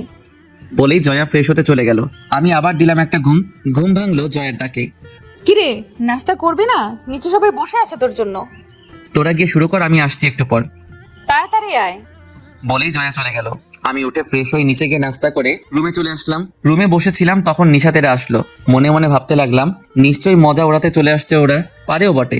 তখনই সিয়াম বলে উঠলো, কি রাজ, কেমন কাটলো বাসর রাত? জীবনের সবচেয়ে স্মরণীয় দিন কাটলো আমার। তাই নাকি? তা জয়া নিশ্চয়ই অনেক আদর দিয়েছে, তাই না? জীবনের আদর দিয়েছে। তাই নাকি? তা কেমন সার্ভিস দিল? ফারিয়া, আমি মাঝে মাঝে ভাবনায় পড়ে যাই তুই ছেলে না মেয়ে। মেয়ে ছিলাম, কিন্তু তোদের সাথে চলতে চলতে ছেলে হয়ে গেছে। মাঝে মাঝে তোদের কথা শুনে আমিও কোনো মেয়েকে নিয়ে মাঝে মাঝে স্বপ্ন দেখি। এখন আমি যা জিজ্ঞাসা করেছি তার উত্তরটা দে। সার্ভিস তো দেয় নাই, তবে কিছু রোমান্টিক কথা বলেছে। তাই নাকি? তা কি বলেছে? বলেছে যে আমি এখনো বাচ্চা, তাই স্বামী সাজতে আসবি না, আর এক খাটে থাকলে চান্স নিবি না বলে দিলাম। কি না জি। জয়া এমন কথা বলবে বিশ্বাস হয় না আমার। কি মিষ্টি একটা মেয়ে। ওর সুন্দর চেহারাটা দেখে এসব বলছিস, আর আমি ওর চঞ্চল মনটা দেখেছি। আচ্ছা, একটা কথা বলতো। কি? তুই ওই বাসা থেকে পালিয়ে গেলি রিয়ার সাথে দেখা করবি বলে, কিন্তু তুই আবার ফিরে গেলি, কাহিনী কি? ভালো কথা মনে করেছিস নিশাত, তুই কাহিনী কি বলতো? আমি দুজনকেই বিয়ে করেছি। মানে? নিশাত আর ফারিয়া একসাথে বলে উঠলো, তখন পাশ থেকে সিয়াম বলে উঠলো, রিয়া কালকে রাজকে কল দেওয়ার জন্য সিমটা চালু করছিল, আর তখনই আমার কাজিনের কাছে তার লোকেশন চলে যায়, আর উনি আমাকে লোকেশনটা শেয়ার করেন। তারপর আমি বুঝে যাই যে রাজ কেন কালকে বাসায় ফিরে এসেছে। ও তার মানে হুম। বাহ, রাজকে কি ঘোরালো এতটা দিন। যাক, অবশেষে ধরা খেয়েই গেল। তবে আমি এখন প্রতিশোধ নিতে চাই। মানে? 7 দিন আমাকে প্যারা দিয়েছে, আমিও তাকে কয়েক মাস প্যারা দিতে চাই। তোরা সঙ্গ দিবি কিনা বল। আমরা তো সব সময় তোর সাথে আছি, কিন্তু কিভাবে প্রতিশোধ নিবি এটা আগে বল। আমাকে একটু ভাবতে দে, আর তোরাও একটু ভাব, উপায় পেলে বলবি। ওকে। তারপর সবাই কিছুক্ষণ চুপ করে ভাবতে লাগলাম কিভাবে নিব, ভেবেই পাচ্ছিলাম না। তখনই ফারিয়া বলে উঠলো, রাজ, আমি একটা উপায় পেয়েছি। বল শুনি কি উপায়। শোন, আমরা একটা ফেক রিয়া সাজিয়ে তার সাথে তুই মিথ্যা নাটক করতে থাকবি, আর এদিকে উনি জ্বলবে আর পুড়বে। Great idea. সব ঠিক আছে, কিন্তু এই ফেক রিয়াটা হবে কে? আরে চিন্তা করিস না, আমার একটা কাজিন আছে, আমাদের বাসায় থাকে। সে দেখতেও সুন্দর, তার উপর আবার অ্যাক্টিং ভালো পারে। তুই আসলে একটা চিজ, মানুষের উপকারের চেয়ে ক্ষতিটা কিভাবে করতে হয় তা খুব ভালো করে জানিস, আর এমন লোক টিমে থাকা দরকার। ওই তুই চুপ কর, আসছে আমারে বলতে। ওকে, তুই কথা বলে দেখ, কালকে বিকেলে আমি পুরনো বাড়িতে আসবো, ওইখানে কথা হবে। ওকে। তারপর সবাই যার যার মতো বসে বসে মজা করতে লাগলাম। আর এদিকে জয়া আম্মুর সাথে রান্না শিখতে ব্যস্ত। এত বড় হয়ে গেছে এখনো রান্না শিখে নাই। যাক, মামাদের আদরের মেয়ে, তাই আম্মু জয়াকে তার শিষ্য বানিয়ে নিল। দুপুরে খাওয়া দাওয়া করে সিয়ামেরা চলে গেল। আমি রুমে বসে মোবাইল টিপতে লাগলাম। কিছুক্ষণ পর জয়া রুমে আসলো, এসেই চারদিকে 4 হাত পা ছড়িয়ে শুয়ে পড়লো। আমার দিকে তাকিয়ে হালকা করে একটা হাসি দিল। কি হলো, দাঁত বাহির করে আছিস কেন? তোকে একটা কাজ করে দিতে হবে। কি কাজ? আমার মাথাটা ব্যথা করতেছে, একটু টিপে দিবি প্লিজ। আর কাউকে পেলি না এটা বলার জন্য যে আমি যে তোর স্বামী, সেটা ভুলে গেলি নাকি? চুপ কর, আর যা বলছি তা কর। আসছে স্বামী হইতে, তাড়াতাড়ি মাথার একটু টিপে দে। আর এই বাসাতে আঙ্কেল আন্টি ছাড়া তো তুই আছিস, তাহলে আর কাকে বলবো? ওকে, কিন্তু বেশি নড়াচড়া করতে পারবি না, ঠিক আছে? আমি গিয়ে দেয়ালের সাথে পিঠ ঠেকিয়ে ধাক্কা দিয়ে বসলাম। ওকে। জয়া বালিশ নিয়ে আমার কোলে রাখলো, তারপর সেটার উপর শুয়ে পড়লো। আমি আস্তে আস্তে জয়ার মাথাটা টিপে দিতে লাগলাম। তখনই জয়া বলে উঠলো, রাজ, তুই যে বউয়ের সেবা করতেছিস সেটা আঙ্কেল আন্টি জানলে কি করবি? প্রথমত তুই আমাকে দিয়ে তোর সেবা করাচ্ছিস, শুনলে তোকে তোর বাসায় পাঠিয়ে দিবে, তারপর আবার আমাকে বিয়ে করাবে। চুপ শয়তান, আবার বিয়ে করবে? শখ কি ওনার? কেন, আরেকটা বিয়ে করলে তোর কি সমস্যা? আরেকটা বিয়ে করলে ওই বউটা আমাকে আদর করবে, আরো কত কিছু। আর আমি তোকে এমন মার মারবো যে জীবনে আর আদর খাওয়ার নাম নিবি না। রাখ, আব্বু আম্মুকে তোর গুন্ডি স্বভাবের কথাটা বলবো আজকেই। যা গিয়ে বলে দেখ, আঙ্কেল আন্টি বিশ্বাস করবে না। ওই, আমার আব্বু আম্মু তোর আঙ্কেল আন্টি লাগে বিয়ের পরেও? আমার যখন যেটা মন চাইবো তখন সেটাই বলবো, তাতে তোর কোনো সমস্যা? তোর কপাল ভালো এই বাসার বউ হয়ে এসেছিস, না হলে ওই ছেলেটার সাথে বিয়ে হলে বুঝতি কত ধানে কত চাল। এখানে লেখা ছিল তাই এখানে হয়েছে, আর বেশি কথা না বলে মাথা টেপ। আমার হাত ব্যথা করতেছে, আমি আর পারবো না। আর একটু টিপে দে না প্লিজ, ঘুম চলে আসছে। ওকে, কিন্তু তার বিনিময়ে আমি কি পাবো? কি বিনিময় নিবি বল? আমাকে আর জ্বালাতে পারবি না আজকে। ওকে। তারপর আবার জয়ার মাথাটা টিপে দিতে লাগলাম। কিছুক্ষণ পর জয়া ঘুমিয়ে গেল। আমি ওর মুখটার দিকে তাকিয়ে ভাবতে লাগলাম যে এই ঘুমন্ত চেহারাটা দেখে মনে হয় না মেয়েটা এত চঞ্চল, তবু কেন জানি এত ভালো লাগে। এসব ভাবতে ভাবতে দেয়ালে ধাক্কা দেওয়া অবস্থায় আমিও ঘুমিয়ে গেলাম। কখন তা নিজেও জানি না। ঘুম ভাঙলো আম্মুর ডাকে, তাকিয়ে দেখি আম্মু সামনে দাঁড়িয়ে আছে। কেরে, সন্ধ্যা হয়ে গেছে, উঠবি না? তা রোমান্স করতে করতে একেবারে ঘুমিয়ে গেলি? মানে? নিচে তাকিয়ে দেখ। নিচে তাকিয়ে দেখি জয়া আমার কোলে শুয়েই ঘুমিয়ে রয়েছে। আম্মুকে বললাম, তুমি এটাকে রোমান্স করেছি ভাবতেছো? তোমার ভাইয়ের মেয়ে আমাকে দিয়ে তার মাথা টিপিয়েছে। তো কি হয়েছে? আচ্ছা, এমন মেয়েকে আনতে পারলে না যে আমার একটু সেবা করবে? চুপ কর, কালকে মেয়েটা এসেছে আর আজকে খুঁট ধরা শুরু করেছিস? তুই তোর বাবার বা বংশের একটা নৌকো ফেলবি। এখানে আব্বু আর আমার বংশ আসলো কোথা থেকে? তোর বাবা আর তোর দাদু সারা জীবন আমার খুঁট ধরে এসেছে, আর এখন তুই আমার ভাইয়ের মেয়েটাকে নিয়ে পড়েছিস খুঁট ধরতে? তোরা ভালো হবি কবে বলতো? আম্মু, আমার ভুল হয়েছে। তোমার ভাইয়ের মেয়েকে নিয়ে এখন যাও আর মহারানীকে উঠিয়ে তোমার সাথে নিয়ে যাও। তোর বউ তুই নিয়ে আয়, আমি গেলাম। বলেই আম্মু সুরসুর করে রুম থেকে চলে গেল। তখনই উঠে বসে আমাকে বলল, কিরে, বিচার দিয়ে লাভ হলো না? হবে কিভাবে? তোর মতে তেরা, তার উপর আবার তার বংশের মেয়েকে নিয়ে বলেছি, শুনবে কে? এটাকেই বলে পাওয়ার। যা রেডি হয়ে নিচে আয়, আমি গিয়ে দেখি কি রান্না করবে আন্টি। যা তুই, আমি পরে যাব। ওকে, সেটা তোর ইচ্ছা। বলেই ওয়াশরুমে চলে গেল ফ্রেশ হতে। আমি উঠে বসে বসে মোবাইল টিপতে লাগলাম। জয়া ফ্রেশ হয়ে নিচে চলে গেল। রাতে খাওয়া দাওয়া করে রুমে এসে বারান্দায় বসে রইলাম। তখনই পিছনে কেউ এসে দাঁড়ালো। তাকিয়ে দেখি জয়া দাঁড়িয়ে আছে। কি হলো, এখানে এসেছিস কেন? এমনি মন চাইতেছে। কেন, তোর কোনো সমস্যা আছে নাকি এখানে আসলে? আরে না, এটা তো আপনাদের রাজত্ব, আপনারা যেখানে মন চাই যেতে পারবেন। এখন রুমে আয়, ঘুমাবি। তুই গিয়ে ঘুমা, আমি একটু পরে আসবো। ওকে, তাহলে চল দুজনে গিয়ে একটু ছাদে হেঁটে আসি। না, কেন? ভালো লাগতেছে না। কোনো সমস্যা? না, তেমন কিছু না। তুই গিয়ে শুয়ে পড়, আমি একটু পরে আসতেছি।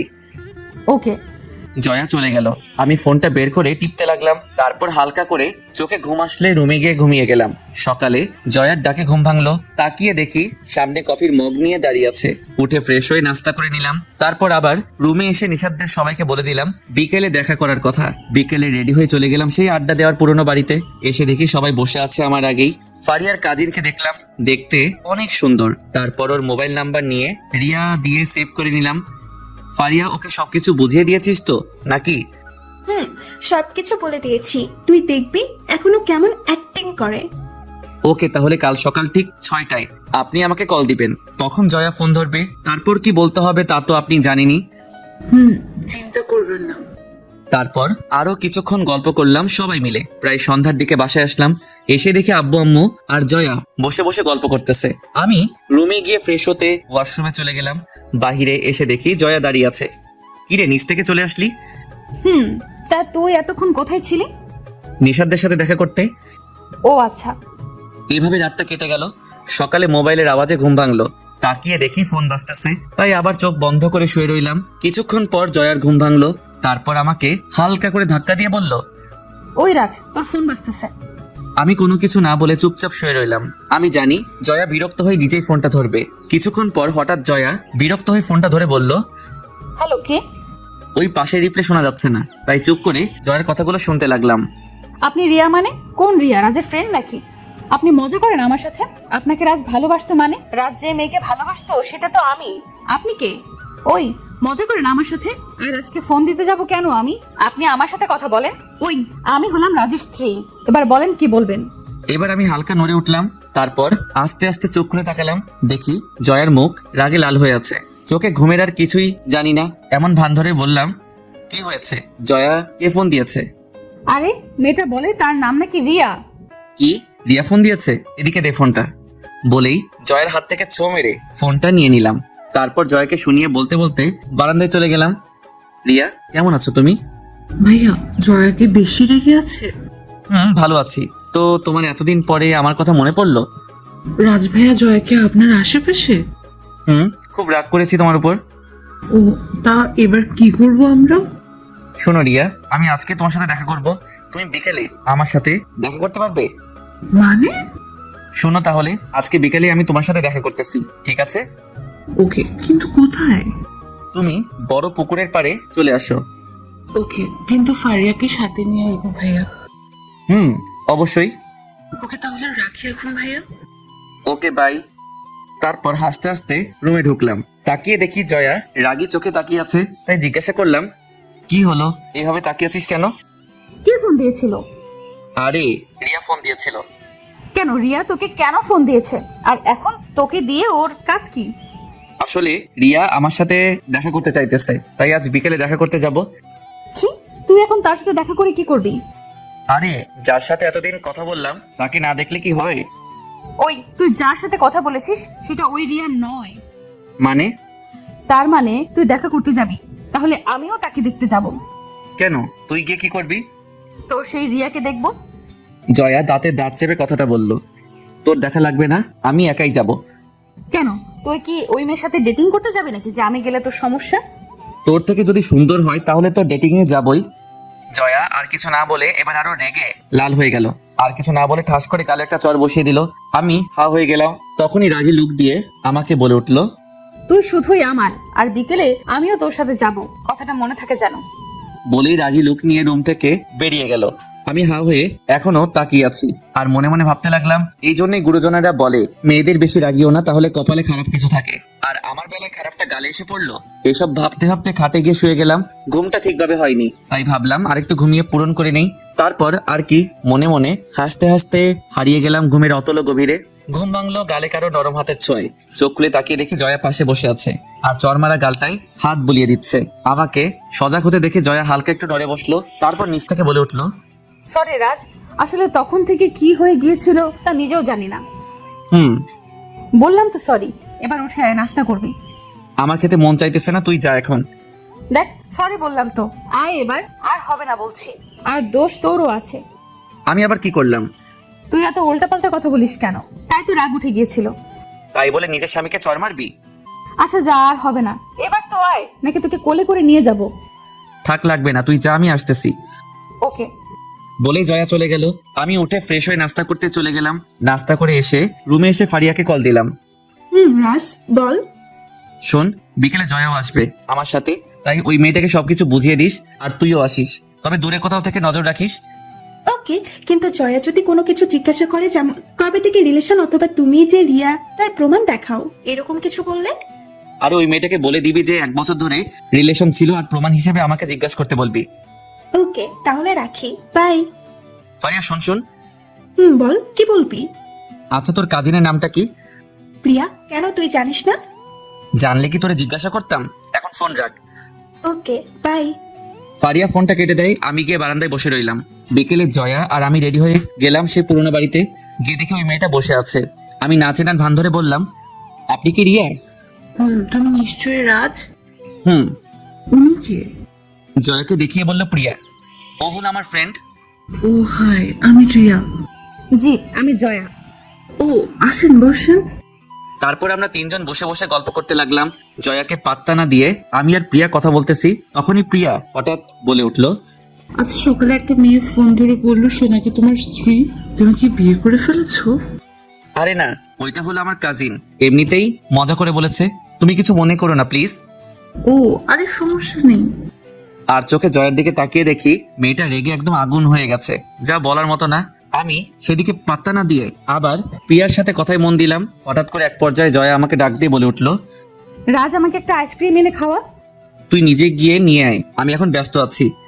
তোকে আনতে বলেছি, তুই যা, আমি এই ফাঁকে একটু রিয়ার সাথে কথা বলে নেই। জয়ার দিকে তাকিয়ে দেখি পরিস্থিতি ভয়াবহ, তাই আর কথা না বলে চলে গেলাম আইসক্রিম আনতে। 5 মিনিট পর আইসক্রিম নিয়ে এসে দেখি জয়া একাই বসে আছে, প্রিয়া নেই। তাই জয়াকে জিজ্ঞেস করলাম, কি রে রিয়া কোথায়? ওর একটা ফোন আসলো, তারপর উঠে চলে গেল। সত্যি বলছিস তো? আমি তোর সাথে মিথ্যা বলতে যাব কেন? আচ্ছা, পরে আমি সব জানতে পারবো। আর চল বাসায় যাই, এমনিতেই দেরি হয়ে যাচ্ছে। কোথায়? এতক্ষণ যে ওই রিয়া মেয়েটার সাথে কথা বললি, তখন তো তোর দেরি হচ্ছিল না, আর এখন সে চলে যাওয়াতে এত ছটফট করছিস কেন? আরে না। আচ্ছা, রিয়াকে তোর কেমন লাগলো? জয়া এবার রাগ দেখিয়ে উঠে চলে গেল গাড়ির কাছে। আমি মনে মনে ভাবতে লাগলাম, যাক, আঘাতটা জায়গা মতো লেগেছে। এবার বুঝো কত ধানে কত চাল। আমিও জয়ার পিছন পিছন গাড়িতে গিয়ে বসলাম। কি রে, এইভাবে চলে এলি কেন? বাসায় চল, তারপর তোকে সব বলবো। ওকে। তারপর বাসায় এসে আমি রুমে এসে ফ্রেশ হয়ে নেই। তারপর বসে বসে মোবাইল টিপতেছিলাম। তখনই জয়া সামনে এসে দাঁড়ালো, তাই জিজ্ঞেস করলাম, কি রে, কিছু বলবি? এখন বলবো না, করে দেখাবো। মানে? তোর মানের গুষ্টি কিলাই কুত্তা। বলেই গলা চেপে ধরে খাটে শুইয়ে দিয়ে আমার বুকের উপরে উঠে বসলো। তাই জিজ্ঞাসা করলাম, কি হলো, মারতেছিস কেন? আমি তোর কি লাগি? এক হিসেবে কাজিন, আরেক হিসেবে বউ। কেন? কাজিন মানে এখনো কি তোর কাজিন আছে নাকি আমি? না, কিন্তু এসব বলতেছিস কেন? তুই ওই মেয়েটার সামনে আমাকে তোর ফ্রেন্ড বললি কেন? আমি কি তোর ফ্রেন্ড হই? আরে আমার ময়না পাখি, আমি যদি তখন রিয়াকে বলতাম যে তুই আমার বউ, তাহলে কি সে আমার সাথে কথা বলতো? কথা না বললি কি হতো এমন তোর? বলেই জয়া আরো জোরে চাপ দিয়ে ধরলো, তাই শ্বাস ফেলতে কষ্ট হচ্ছিল। তাই জয়াকে বললাম, আরে শ্বাস ফেলতে কষ্ট হচ্ছে, প্লিজ ছাড়। কোনো ছাড়াছাড়ি নাই, আগে বল এইসব বাদ দিবি কি না? আর ওই মেয়েটা আসলে রিয়া না? মানে? তুই যে রিয়া নামের মেয়েটার সাথে কথা বলতি, ওইটা আমারই একটা আইডি। ওই মেয়েটা নিশ্চয়ই কোনো মতলব আছে। তোর সহ্য হচ্ছে না, তাই তো এসব বানিয়ে মিথ্যে বলতেছিস। আমি তোকে বিশ্বাস করি না, ভিতরে ভিতরে জ্বলতেছিস তাই না? আমাকে বিশ্বাস কর, আমি সত্যিই বলছি। আর মেয়েটার সাথে তোর এমন কি সম্পর্ক যে আমাকে জ্বলতে হবে? রিয়াকে আমি ভালোবাসি তাই এসব বলতেছিস, তবে এসব বলে লাভ নেই। জয়া আর কিছু না বলে বুক থেকে নেমে গেল। জয়ার মুখের দিকে তাকিয়ে দেখি মুখটা কেমন ফ্যাকাশে হয়ে গেছে। আমি কিছু বলে ওঠার আগেই রুম থেকে বেরিয়ে চলে গেল। রাতে খাওয়া দাওয়া করে রুমে এসে শুয়ে রইলাম, কিন্তু জয়া রুমে আসতেছে না। এক পর্যায়ে নিজের অজান্তেই ঘুমিয়ে গেলাম। ঘুম ভাঙলো হালকা আওয়াজে। ভালো করে খেয়াল করে বুঝলাম কেউ ফুপিয়ে কান্না করতেছে। মোবাইলে সময় দেখি প্রায় 2টা বাজতেছে। এমন সময় কে কান্না করতেছে? পাশে তাকিয়ে দেখি জয়া উল্টো দিকে মুখ করে শুয়ে আছে। আমি আস্তে করে জয়াকে ডাক দিয়ে বললাম, জয়া কি হয়েছে তোর? জয়া কোনো রিপ্লাই না দিয়ে চুপচাপ শুয়ে রইল। আমি কিছুক্ষণ সজাগ থাকার পরে আর কোনো শব্দ হচ্ছিল না, তবে বুঝতে পেরেছিলাম জয়া কান্না করতেছিল। আমাকে জ্বালিয়েছে অনেক, এবার নিজে একটু কেটে দেখো কেমন লাগে। কাল সকালে সব ঠিক হয়ে যাবে। আমি কি বেশি কিছু করতেছি নাকি যা করতেছি তা কি সব ঠিকই হচ্ছে? এসব ভাবতে ভাবতে আবার ঘুমিয়ে গেলাম। সকালে ঘুম ভেঙে তাকিয়ে দেখি জয়া পাশে নেই। আমি উঠে ফ্রেশ হয়ে চলে গেলাম নাস্তা করতে। জয়া সবকিছু সাজাচ্ছে, আমাকে দেখেও না দেখার ভান ধরে রইলো। তারপর সবাই নাস্তা শেষ করে ফেললাম। আমি রুমে এসে বসে বসে গল্পের বই পড়তে লাগলাম। জয়া রুমে আসতেছে না। কোনোদিন তো এই সময় রুমে এসে কতক্ষণ ঝগড়া করে যেত, আজকে কি হলো? যাক, দুপুরে খাওয়া দাওয়া করে আমি রুমে বসেছিলাম, তখনই জয়া রুমে আসলো। যাক, মনে একটু শান্তি আসলো। কিন্তু আমার সাথে কোনো কথা না বলে নিজের কাপড় নিয়ে চলে গেলে ওয়াশরুমে আমি তাকিয়ে রইলাম জয়ার দিকে। ওয়াশরুম থেকে বেরিয়ে আবার রেডি হয়ে চলে গেল নিচে। না, এবার মনে হয় বেশি করে ফেলেছি। আর এত অভিমান মেয়েটার আগে তো জানতাম না। যাক, বিকেলে রেডি হয়ে বাইরে চলে গেলাম নিশাদদের সাথে দেখা করতে। সন্ধ্যায় বাসায় আসলাম। রুমে ঢুকে দেখি জয়া ঘুমিয়ে আছে, তাই আর রুমে না ঢুকে ড্রয়িং রুমে গিয়ে বসে রইলাম। কারণ আমি এখন রুমে গেলে জয়ার ঘুম ভেঙে আমাকে দেখলে বেরিয়ে চলে আসবে, তাই ড্রয়িং রুমে বসে থাকি তাতেই ভালো। তবে একটা জিনিস খেয়াল করেছি যে জয়া হয়তো কান্না করেছে, তাই ওর নাক মুখ সবকিছু হালকা অস্বাভাবিক হয়ে আছে। রাত 8টার দিকে জয়া ড্রয়িং রুমে আসলো আর আমাকে দেখে রান্নাঘরে চলে গেল। আমি রুমে চলে আসলাম, এসে ফ্রেশ হয়ে বসে রইলাম কিছুক্ষণ। রাতে খাওয়া দাওয়া করে কালকের মতো আবার রুমে এসে বসে রইলাম, কিন্তু জয়া আসার নাম নেই। এক সময় ঘুমিয়ে গেলাম, কিন্তু আবার গতকালকের মতোই ঘুমটা ভেঙে গেছে। আজকেও জয়া কান্না করতেছে, তাই ভাবতে লাগলাম না, এভাবে জয়াকে কাঁদানোটা ঠিক হবে না। তাই বেশি কিছু না ভেবে জয়াকে হালকা করে পিছন থেকে জড়িয়ে ধরলাম। জয়া কিছু না বলে উঠে সোফায় গিয়ে শুয়ে পড়লো। বুঝলাম কালকের দিনে সবকিছু ঠিক করতে হবে, এখন আর কিছু বলে লাভ নেই। সকালে ঘুম ভেঙে দেখি জয়া আমার আগেই উঠে চলে গেছে, তাই উঠে ফ্রেশ হয়ে নিলাম। গতকালকের মতোই আচরণ, তাই নাস্তা করে এসেই নিশাদদের গ্রুপে আসতে বলে দিলাম। তারপর ওদের সবাইকে কথাগুলো আর জয়ার এই 2 দিনের আচরণের সবগুলো কথা খুলে বললাম। সবাই চুপ করে শুনলো। তারপর সিয়াম বলে উঠলো, দেখ রাজ, যা হয়ে গেছে তা তো শেষই। এখন জয়াকে মানিয়ে নে আর সবকিছু বলে দে। রাজ, আমারও তাই মনে হয়। কিন্তু মহারানী তো কথা বলার সুযোগই দেয় না, সবসময় এড়িয়ে চলে। আরে একসময় রুমে আসলে চেপে ধরে সবকিছু বলবি, তারপর দেখবি বুঝবে। ওকে, দেখি কি করা যায়। তারপর ফোন রেখে দিয়ে ভাবতে লাগলাম কিভাবে কি করা যায়। অবশেষে মাথায় একটা বুদ্ধি আসলো, তবে এটা আপনাদের এখন বলবো না। দুপুরে খাওয়া দাওয়া করে রুমে বসে বসে মোবাইল টিপতে লাগলাম। অনেকক্ষণ পরে জয়া রুমে আসলো। গতকালকের মতোই নিজের কাপড় নিয়ে চলে গেল ওয়াশরুমে। কিছুক্ষণ পরে ওয়াশরুম থেকে বেরোলো। ড্রেসিং টেবিলের সামনে দাঁড়িয়ে জয়া চুলগুলো মুছতে লাগলো। তখনই আমি জয়ার পিছনে গিয়ে দাঁড়ালাম। জয়া আয়নায় আমাকে দেখেই আমাকে পাশ কাটিয়ে চলে যেতে লাগলো। তখনই আমি জয়ার হাত ধরে ফেললাম। জয়া ছাড়ানোর চেষ্টা করতে লাগলো, তখন আমি জয়াকে টান দিয়ে এনে দেয়ালে ঠেসে ধরলাম। জয়ার 2 হাত চেপে ধরলাম 2 দিকে। জয়া নিজেকে ছাড়ানোর চেষ্টা করতেছে, কিন্তু তাতে লাভ হলো না। তাই জয়াকে বললাম, কি হয়েছে তোর? জয়া কোনো কথা না বলে চুপচাপ নিজেকে ছাড়ানোর চেষ্টা করতেছে। তাই আবার জয়াকে বললাম, কি হলো, কথা বলবি নাকি লিপ কিস করবো, কোনটা? ছাড় আমাকে। না, আগে আমার কথাগুলোর উত্তর দিবি, তারপর ছাড়বো। আমি কোনো কিছুর উত্তর দিতে পারবো না। আচ্ছা তাহলে এটা বল, 2-3 দিন ধরে আমার সাথে এমনটা করতেছিস কেন? আমি কি করলাম আবার? আমি কি তোকে মেরেছি, কোনো কিছুর জন্য প্রেশার দিয়েছি? তাহলে তার থেকেও বড় কিছু করেছিস, আমাকে অ্যাভয়েড করতেছিস তুই। আমি জানতে চাই। আমার মন চাইতেছে তাই। আর আমার কাছে কি তোর? যা গিয়ে তোর সেই রিয়ার কাছে সময় কাটা। আমার খোঁজ তোকে নিতে বলেছি আমি? চুপ, থাপ্পড় মাইরা দাঁত ফেলাই দিমো। কেন রিয়ার সাথে ঘুরলে তোর কষ্ট লাগে? তাহলে ওই 1 সপ্তাহ যে আমাকে কষ্ট দিয়ে নিজে মজা নিয়েছিলি, তখন কেমন লেগেছিল আমার? এবার বুঝেছিস? বুঝতে হবে না আমার, তুই যা তোর রিয়ার কাছে। আমি তো রিয়ার কাছেই আছি। তুই মিথ্যা বলতেছিস আমার সাথে। ওই মেয়েটাকে তুই নিশ্চয়ই ভালোবাসিস। বুঝেছি, ওর মুখ বন্ধ করতে হবে। তাই বেশি কিছু না ভেবে ওর ঠোঁটে আমার ঠোঁটগুলো বসিয়ে দিলাম। সপ্তম আকাশ থেকে পড়লো। চোখগুলো বড় বড় করে আমার দিকে তাকিয়ে রইলো। মিনিট দুয়েক পর জয়াকে ছেড়ে দিয়ে রুম থেকে বেরিয়ে গেলাম। যাওয়ার সময় তাকিয়ে দেখি জয়া তখনও ওইভাবেই দাঁড়িয়ে। ভাবলাম নিশাদদের সাথে দেখা করে আসি, তখনই আম্মু ডাক দিল আমাকে। আম্মু কিছু বলবে? এদিকে আয়। আমি গিয়ে সোফায় বসলাম। তখন জয়াও এখানে এসে হাজির হলো। তারপর আম্মু বলল, তোর আব্বু কালকে সপ্তাহখানেকের জন্য দেশের বাইরে চলে যাবে, আর আমিও এই সুযোগে তোর বড় আন্টির বাসা থেকে ঘুরে আসবো। তাহলে তোমার সাথে জয়াকেও নিয়ে যাও, জয়াও কিছুদিন ঘুরে আসবে। আমার সাথে কাউকেই নিয়ে যাব না, তোরা দুজন বাসায় থাকবি, আর মাঝে মাঝে তোকে হয়তো একটু অফিসেও যাওয়া লাগতে পারে। সব ঠিকই আছে, তবে জয়ার হাতের রান্না আমি খেতে পারবো না। এটা তোদের ব্যাপার, তুই কোথায় যাচ্ছিলি যা। আম্মু তুমি কিন্তু এটা অন্যায় করতেছো আমার সাথে। জয়া, তুই পারবি না ওকে সামলে রাখতে? আমি আর কিছু না বলে চলে গেলাম নিশাদদের সাথে দেখা করতে। গিয়ে দেখি ওরা আগে এসে বসে আছে। আমাকে দেখে ফারিয়া বলে উঠলো, পৃথিবীতে আছে একটা ছেলে যে কিনা বিয়ের পরেও পিওর ভার্জিন। তা অবশ্য ঠিকই, কপাল ভালো হলে যা হয় আর কি। তা জয়ের রাগ কি কমেছে নাকি এখনো সে আগের মতোই আছে?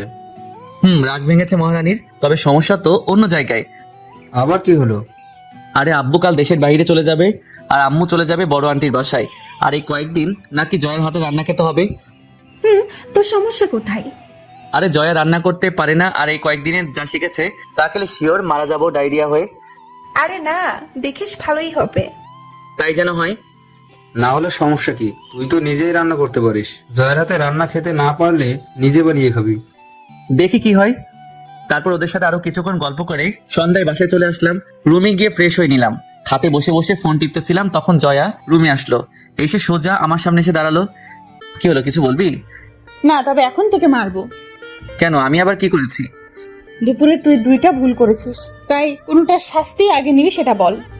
আগে দোষগুলো শুনে নেই, তারপর ঠিক করব। প্রথমত তুই আমাকে কিস করেছিস, তারপর আবার আন্টির সামনে আমাকে পচিয়েছিস। প্রথমটাতে আমার কোনো দোষ নেই, আর আম্মুর সামনে আমি সব সত্যি কথা বলেছি। মানলাম আমার রান্নার হাতটা একটু খারাপ, তাহলে কিস করলি কেন? তুই অতিরিক্ত বকবক করিস, তাই চুপ করিয়ে দিয়েছিলাম তখন। জয়া কতক্ষণ রাগি চোখে তাকিয়ে থেকে চলে গেল। আমি আবার মোবাইল টিপায় মন দিলাম। রাতে খাওয়া দাওয়া করে ঘুমিয়ে গেলাম আমি নিজের মতো করে। তবে ঘুমটা আর বেশিক্ষণ টিকতে পারি নাই, ভারী কিছু চাপে ঘুমটা ভেঙে গেল। তাকিয়ে দেখি জয়া আমার পেটে মাথা দিয়ে শুয়ে আছে। মনে মনে হালকা হাসলাম যে মেয়েটা ঘুমটাও ঠিক শিখে নাই। জয়াকে ওর সিটে শুয়ে দিয়ে আবার একটু ঘুমানোর ট্রাই করতে লাগলাম। তখন জয়া আবার এসে আমাকে জড়িয়ে ধরলো। এবার আর কিছু না বলে মাথায় হাত বুলিয়ে দিতে লাগলাম। তারপর ওর দিকে কিছুক্ষণ তাকিয়ে রইলাম। হঠাৎ করে চোখটা লেগে যায়। সকালে ঘুম ভেঙে যায় তাড়াতাড়ি। জয়া এখনো ঘুমাচ্ছে, তাই আমি আর জয়াকে না ডেকে নিচে গেলাম। গিয়ে দেখি আব্বু নাস্তা করতেছে। কিছুক্ষণের মাঝেই বেরিয়ে যাবে, তখনই আম্মু বলে উঠলো, কিরে, এত তাড়াতাড়ি উঠে গেলি? না, এমনি ভালো লাগছিল না তাই। জয়া কি উঠেছে? তোমার ভাই জি নবাবের মেয়ে এত তাড়াতাড়ি উঠবে? চুপ, সব সময় আমার সহজ সরল ভাইজিটার পিছনে লেগে থাকিস। ওঠা লাগবে না, জয়াও আরো কিছুক্ষণ ঘুমাক। তোমাদের বংশের সবাই তুলসী পাতা, আর যত খারাপ আমরা বাবা ছেলেই। এই তো বুঝেছিস।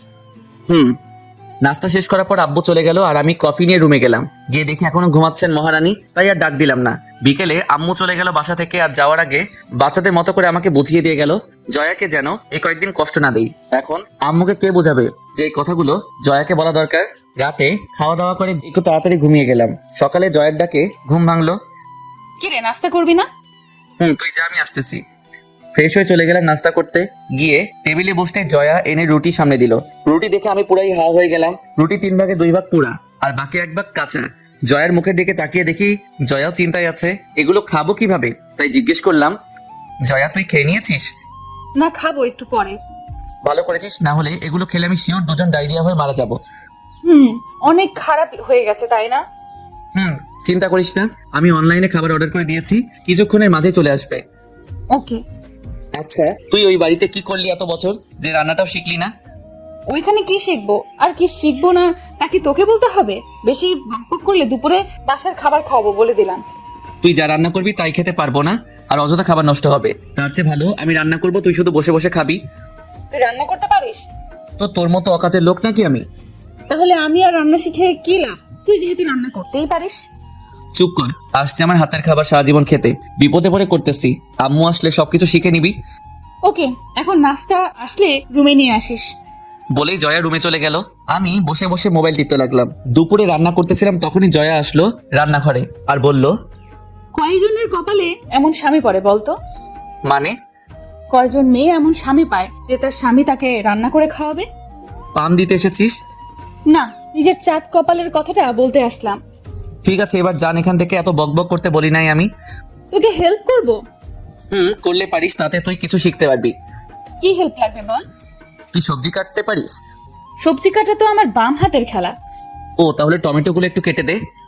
জয়া টমেটোগুলো কাটতে লাগলো আর আমার দিকে তাকিয়ে মুচকি হাসতে লাগলো। তাই বললাম, ওই সাবধানে কাট, না হলে ছুরি হাতে লেগে যাবে। জয়া একটু ভাব নেওয়ার জন্য ছুরিটা ডান হাত থেকে বাম হাতে নিয়ে টমেটোগুলো কাটতে লাগলো। আমি নিজের কাজে মন দিলাম। হঠাৎ জয়া ও করে আওয়াজ করে উঠলো। তাকে দেখি জয়া আঙুল চাপ দিয়ে ধরে আছে আর পাশ দিয়ে রক্ত বের হয়ে পড়তেছে। সাথে সাথে রুমে নিয়ে ব্যান্ডেজ করে দিলাম। রাগও হলো একটু, তারপর আমি আর কিছু না বলে রুমে শুইয়ে দিয়ে রান্নাঘরে চলে আসলাম। রান্না শেষ করে গিয়ে দেখি শুয়ে আছে। আমাকে দেখে উঠে বসলো।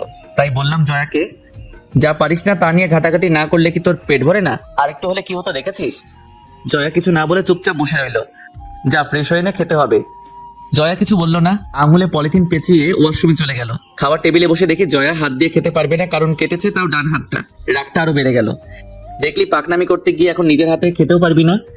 জয়া চুপ করে বসে রইলো। তাই কোনো উপায় না দেখে নিজেই খাইয়ে দেবো বলে ঠিক করলাম।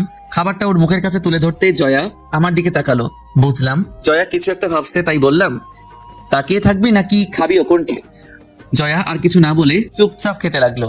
জয়াকে খাইয়ে দিয়ে আমি নিজে খেয়ে নিলাম। তারপর আমি গিয়ে রুমে শুয়ে রইলাম। জয়া এসে আমার পাশে শুয়ে পড়লো। হঠাৎ জয়া বলে উঠলো, আন্টির বাসায় না থাকলে অথবা হাতটা না কাটলে তো বুঝতামই না যে আমার স্বামীটা এত কেয়ারিং। পাটাও কেটে দে, তারপর সব জায়গায় না হয় কোলে করে আনা নেওয়া করে দিব। আইডিয়াটা খারাপ না, তবে অন্য কোনো একদিন। থাপ্পড় মাইরা দাঁত ফালাইয়া দিব। আমি মাঝে মাঝে ভাবি যে তোর অন্য কোথাও বিয়ে হলে কি হতো। তোকে এত ভাবতে কে বলেছে? আর এমন একটা কেয়ারিং ছেলে থাকতে খোদা আমার জুটি অন্য কারোর সাথে বাঁধবে, তা হতেই পারে না। বেঁচে গেলি আর কি।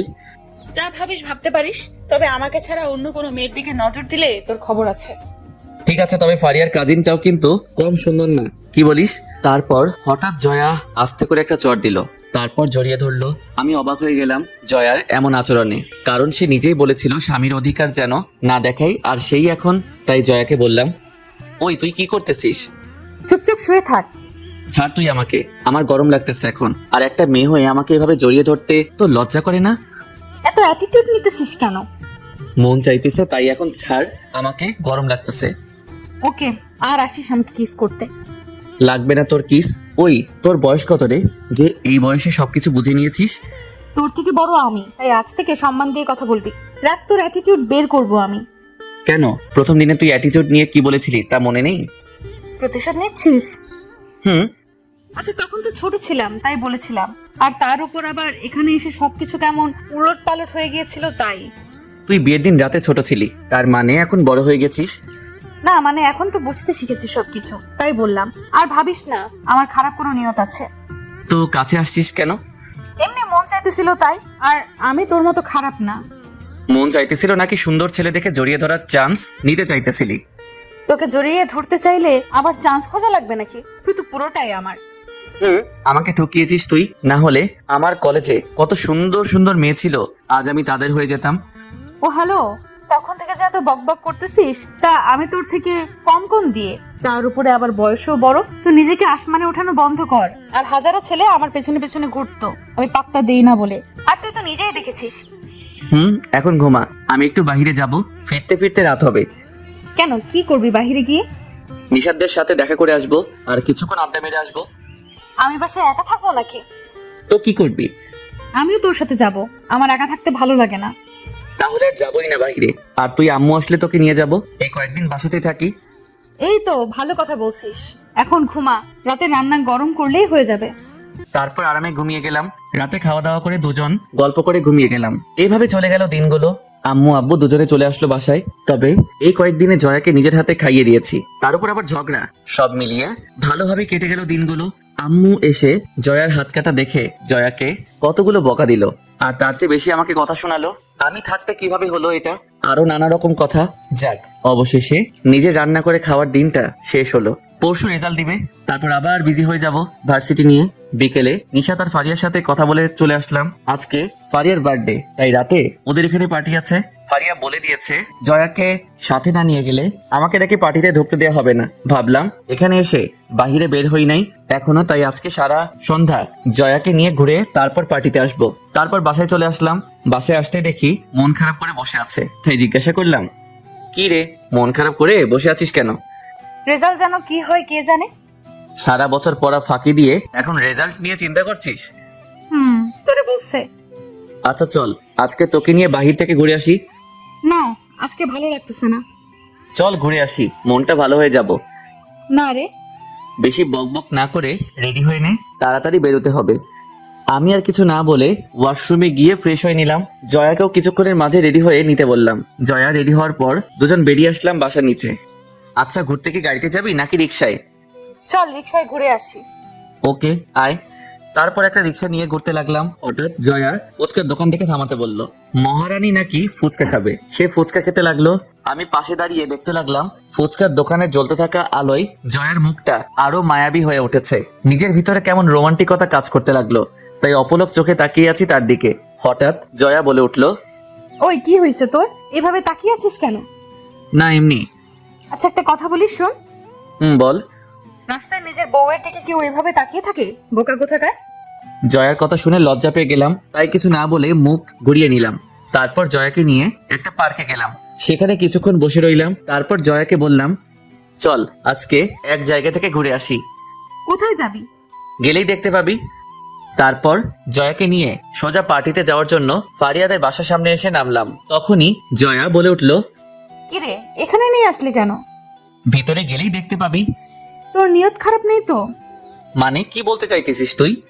আমি অনেক ফিল্মে দেখেছি যে সুন্দরী মেয়েদের ভুলিয়ে ভালিয়ে বন্ধুদের বাসায় নিয়ে তারপর থাপ্পড় খাওয়ার শখ হয়েছে তোর? চুপ করে আয়। এমন কিছু করার চেষ্টা করলে আমি আন্টিকে সব বলে দেব। আচ্ছা আর কি করব সেটা পরে দেখবো। তারপর জয়াকে নিয়ে বাসার ভেতরে যেতে লাগলাম। তখনই হঠাৎ প্রিয়া সামনে পড়লো, তাই বললাম, হাই কি অবস্থা? ভালো। হাই জয়া আপু। হাই। আপনার ভিতরে আসুন। ভিতরে যেতে লাগলাম আর জয়ার দিকে তাকিয়ে দেখি জয়া কিছুটা অবাক আর মুখে চিন্তার ছাপ নিয়ে আসতেছে। ভিতরে গিয়ে দেখি আরো বেশ কিছু মেহমান এসেছে, তাই প্রিয়া আমাদের একটা জায়গায় দাঁড় করিয়ে বলল, আপনার এখানে দাঁড়ান, আমি আপুকে কি বলছি। ওকে। প্রিয়া চলে যেতেই জয়া বলে উঠলো, কিরে এই মেয়েটা এখানে কি করতেছে? আর তুই আমাকে কোথায় নিয়ে এসেছিস? আমার এক্স গার্লফ্রেন্ডের আজকে জন্মদিন, তাই ভাবলাম তোকে নিয়ে যাই। কই তুই তো কোনো সময় বলিস নাই আমাকে। এটা বলার কি আছে? আর এসব নিয়ে এত মাথা ঘামাচ্ছিস কেন? আমি ছাড়া তোর আর কয়টা গার্লফ্রেন্ড আছে বলতো? মানুষ কি গণনা করে প্রেম করে নাকি? আচ্ছা যার জন্মদিন সে যদি তোর এক্স গার্লফ্রেন্ড হয় তাহলে এই মেয়েটা এখানে আসলো কোথা থেকে? এটা তো তার কাজিন।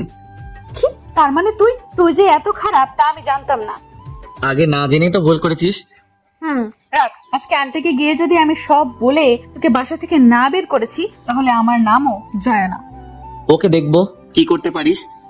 জয়া আর কিছু না বলে চুপচাপ মন খারাপ করে বসে রইল। জয়ার এমন ফেস দেখে আমার হাসিতে ভিতরটা ফেটে যাচ্ছে। তখনই প্রিয়া এসে বলল, আপনাদের উপর আপু রেগে আছে, এত দেরি করে আসে। আর আপু বলেছে তার রুমে যেতে, বাকি দুজনও এখানে আছে। ওকে। প্রিয়া চলে গেল। জয়া এখন আগের মতোই মন খারাপ করে বসে আছে, তাই জয়াকে বললাম, জয়া আয় দেখা করে আসি। তুই যা, আমি যাব না, আমি এখানেই ঠিক আছি।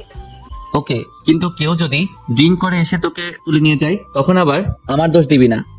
বলেই যখন চলে আসতে যাব তখনই জয়াও আমার পিছন পিছন আসতে লাগলো, তাই বললাম, কি হলো আমার পিছন পিছন আসতে লাগলি কেন? আমিও দেখবো তোর সেই বিশ্ব সুন্দরী এক্স গার্লফ্রেন্ডকে। ওকে আয়। তারপর জয়াকে নিয়ে ফারিয়ার রুমে গিয়ে ঢুকলাম। ফারিয়ার রুমে সিয়াম আর নিশাতো বসে আছে। তারপর ফারিয়াকে উইশ করলাম। জয়ার দিকে তাকিয়ে দেখি আমার দিকে রাগী লুক নিয়ে তাকিয়ে আছে। আমি ইশারায় জিজ্ঞেস করলাম কি হয়েছে। জয়া কিছু না বলে নিজের নখ দিয়ে জোরে আমাকে একটা চিমটি কাটলো। ব্যথায় আমি কুকিয়ে উঠলাম। তখনই ফারিয়া বলে উঠলো, কিরে কি হয়েছে রাস, এমন করলি কেন? একটা মশা কামড় দিয়েছে। ও তাই নাকি? তার সাইজ কত বড় হবে? মশাটা দেখতে একেবারে তোর সমান তো হবেই। তোরে বলছে। রাজ তুই চুপ কর আর জয়াকে জ্বালাস না। এখন শোন, বিয়ার খাবে কেউ? এখন না, পার্টি শেষে। ওকে। তারপর পার্টি শুরু হয়ে গেল। সবকিছু শেষ করতে করতে রাত প্রায় 3টা বেজে যায়। তারপর জয়াকে নিয়ে বাসায় চলে আসি। রাস্তায় জয়া একটা কথাও বলেনি, শুধু চুপ করে বসেছিল। বাসায় এসে ফ্রেশ হয়ে বসতে দেখি জয়া এসে আমার সামনে দাঁড়িয়েছে। তাই জিজ্ঞাসা করলাম, কিছু বলবি? ফারিয়াদের বাসায় ওই মেয়েটা কেন গিয়েছিল? ফারিয়ার কাজিন প্রিয়া। ও, তার মানে তুই আমার সাথে নাটক করেছিলি এতদিন, তাও আবার এমন একটা বিষয় নিয়ে। তুই নিজেও তো করেছিস এতদিন, আর আমি একটু করলেই দোষ? কার দোষ এটা দেখে লাভ নেই। আজ থেকে তুই আর আমার সাথে কথা বলবি না। ওকে। জয়াও আর কিছু না বলে লাইট অফ করে পাশে শুয়ে পড়লো। আমি মনে মনে হাসতে লাগলাম জয়ার কথা শুনে। মেয়েটা অল্পতেই রেগে যায়, আর রাগলে যে জয়াকে অনেক কিউট লাগে তা সে নিজেই জানে না। তখনই হঠাৎ করে মনে পড়ে গেল জয়া রাগলে যে 2-3 দিন কথা বলে না, সেই কথাটা। যেই করি হোক এখনই ওর রাগ ভাঙাতে হবে, না হলে সকাল থেকে আর দেখাই পাবো না। তাই কোনো কিছু না বলে আস্তে করে পিছন থেকে জয়াকে জড়িয়ে ধরলাম। জয়া ছোটার চেষ্টা করতে লাগলো, আমিও ছাড়ার পাত্র না। অনেকক্ষণ চেষ্টা করার পর না পেরে অবশেষে বলে উঠলো, ছাড় আমাকে। তুই কথা বলতে না করে এখন নিজেই আগে কথা বললি। তোকে ছাড়তে বলছি, ছাড়। ছাড়বো না। আর আমি তো আমার বউকে জড়িয়ে ধরেছি। তো তুই মানুষ ভালো না, তোর সাথে কথা নাই আমার। তুই শুধু আমাকে কষ্ট দিস। আচ্ছা বাদ দে ওইসব, এখন রাগ বাদ দিয়ে ঘুমিয়ে যা। না, তুই আমাকে ছাড়। না, ছাড়বো না। তবে খেয়াল করলাম জয়া এখন আর নিজেকে ছাড়ানোর চেষ্টা করতেছে না। আস্তে আস্তে নিজেকে গুটিয়ে আমার সাথে জড়িয়ে যাচ্ছে। মুখে মুখে বলতেছে ছেড়ে দিতে, আর মনে মনে অন্য কিছু। আমিও কম কিসে। এসব ভাবতে ভাবতে জয়া আবার বলল, ছাড় আমাকে। ওকে, যেমনটা তোর ইচ্ছা। বলেই জয়াকে ছেড়ে দিলাম আর ভাবতে লাগলাম এখনই হয়তো গালে থাপ্পড় অথবা বুকে কিল পড়া শুরু হবে। ভাবতে না ভাবতেই বুকে কিল পড়া শুরু হয়ে গেল। তাই ভাব নিয়ে জিজ্ঞাসা করলাম, কি হলো, মারতেছিস কেন? তুই আমাকে ছেড়ে দিলি কেন? তুই নিজেই তো বলতেছিলি ছাড়তে, তাই ছেড়ে দিয়েছি। বললেই ছেড়ে দিবি? কিছুক্ষণ ধরে রাখতে পারলি না? লে, এটা তো অন্যায় হচ্ছে আমার সাথে। চুপ শয়তান। বলেই জয়া মারার গতিটা আরেকটু বাড়িয়ে দিল। অবশেষে উপায় না পেয়ে আবার জড়িয়ে ধরলাম। জয়াও এবার চুপ হয়ে গেল আর নিজেকে আমার আয়ত্তে নিয়ে আসলো। নিজেকে ঘিরে ফেললো আমাকে দিয়ে। এভাবে দুজন চুপচাপ অনেকক্ষণ শুয়ে রইলাম। কিছুক্ষণ পর জয়া আমার চুলে হাত বুলিয়ে দিয়ে বলে উঠলো, রাজ, তোকে একটা কথা বলি। বল। রাজ, তোকে জড়িয়ে ধরতে দিয়েছি বলে তুই এবার ফায়দা উঠাবি না প্লিজ। আমাদের বয়স এখনো হয় নাই। তা তুই বড় হবি কবে? মানে তোর বয়স হবে কবে? 1 বছর পরে আমি নিজেই তোর কাছে যাব। তার আগে আমাকে নিয়ে উল্টাপাল্টা চিন্তা করলে খবর আছে। বুঝলাম। এবার তোকে একটা ছোট্ট স্টোরি শোনাই। আচ্ছা বল। একটা ছেলে ছিল, অনেক বোকা, মানে সহজ সরল আর কি। তো ছেলেটার বউ তাকে অপছন্দ করতো, সে বোকা বলে। তাই সে তাকে কষ্ট দেওয়ার জন্য কি করতো জানিস? কি? ছেলেটার বউটা প্রতিদিন ভালো ভালো রান্না করতো। তারপর ছেলেটাকে বলতো, একটু মুখে নিয়ে দেখো তো কেমন হয়েছে। আচ্ছা তারপর? তারপর আর কি, একটু খেয়ে দেখার পর মেয়েটা ছেলেটাকে রুমে পাঠিয়ে দিত। বলতো এগুলো নাকি খাওয়ার বয়স ছেলেটার হয় নাই এখনো। মেয়েটা তো খুব খারাপ। বলতে গিয়েও থেমে গেল জয়া। জয়া কিছুক্ষণ ভেবে আবার বলে উঠলো, ওই, তুই কি আমাকে এতগুলো কথা বললি? না, আমি তো তোকে একটা স্টোরি শোনালাম মাত্র। তাতে যদি তুই নিজের আচরণের মিল পেয়ে যাস, তাতে আমি কি করতে পারি? চুপ শয়তান, ঘুমা এখন, বেশি বকবক না করে। ওকে, কিন্তু এটা বল তাহলে জড়িয়ে ধরতে বললি কেন? সত্যি বলবো? মিথ্যা বলে তোর কপালে খারাপ আছে বলে দিলাম। ওকে, আসলে আমার কোলবালিশ জড়িয়ে ধরে ঘুমানোর অভ্যাস, তাই তোকে জড়িয়ে ধরতে বলেছি। না হলে ঘুম ভালো হয় না আমার, তাই তোকে জড়িয়ে ধরে রাখতে বলেছি। জয়ার কথা শুনে আমি হা হা করে তাকিয়ে আছি। কি বলবো, শয়তান নিতে তাহলে এই কারণে আমাকে জড়িয়ে ধরতে বললো? আমি চুপ দেখে জয়া বলে উঠলো, কিরে চুপ হয়ে গেলি কেন? কোলবালিশ কি কথা বলতে পারে? হালকা হেসে আমাকে জড়িয়ে ধরে শুয়ে রইলো। তখনই আমি জয়াকে বললাম, আচ্ছা জয়া, একটা কথা বলো তো। কি কথা বল? আচ্ছা, ওই যে ছেলেটা তোর আর আমার নামে গ্রামে ওই কথাটা ছড়িয়েছিল, ওই ছেলেটা তো জানতো না তোকে দেখতে লোকজন আসতেছে, তাহলে সে জানলো কিভাবে? আমি বলেছিলাম তাকে। ও, তার মানে তোর কথাই ওই ছেলেটা এসব কথা ছড়িয়েছিল। কারণ ওরা যখন বলেছে আগামী 1 সপ্তাহে আবার এসে এঙ্গেজমেন্ট করে যাবে, তখনই মাথায় প্ল্যান আসে। আর ফয়সালকে ফোন দিয়ে বলি হেল্প করতে, আর ফয়সালও রাজি হয়ে যায়।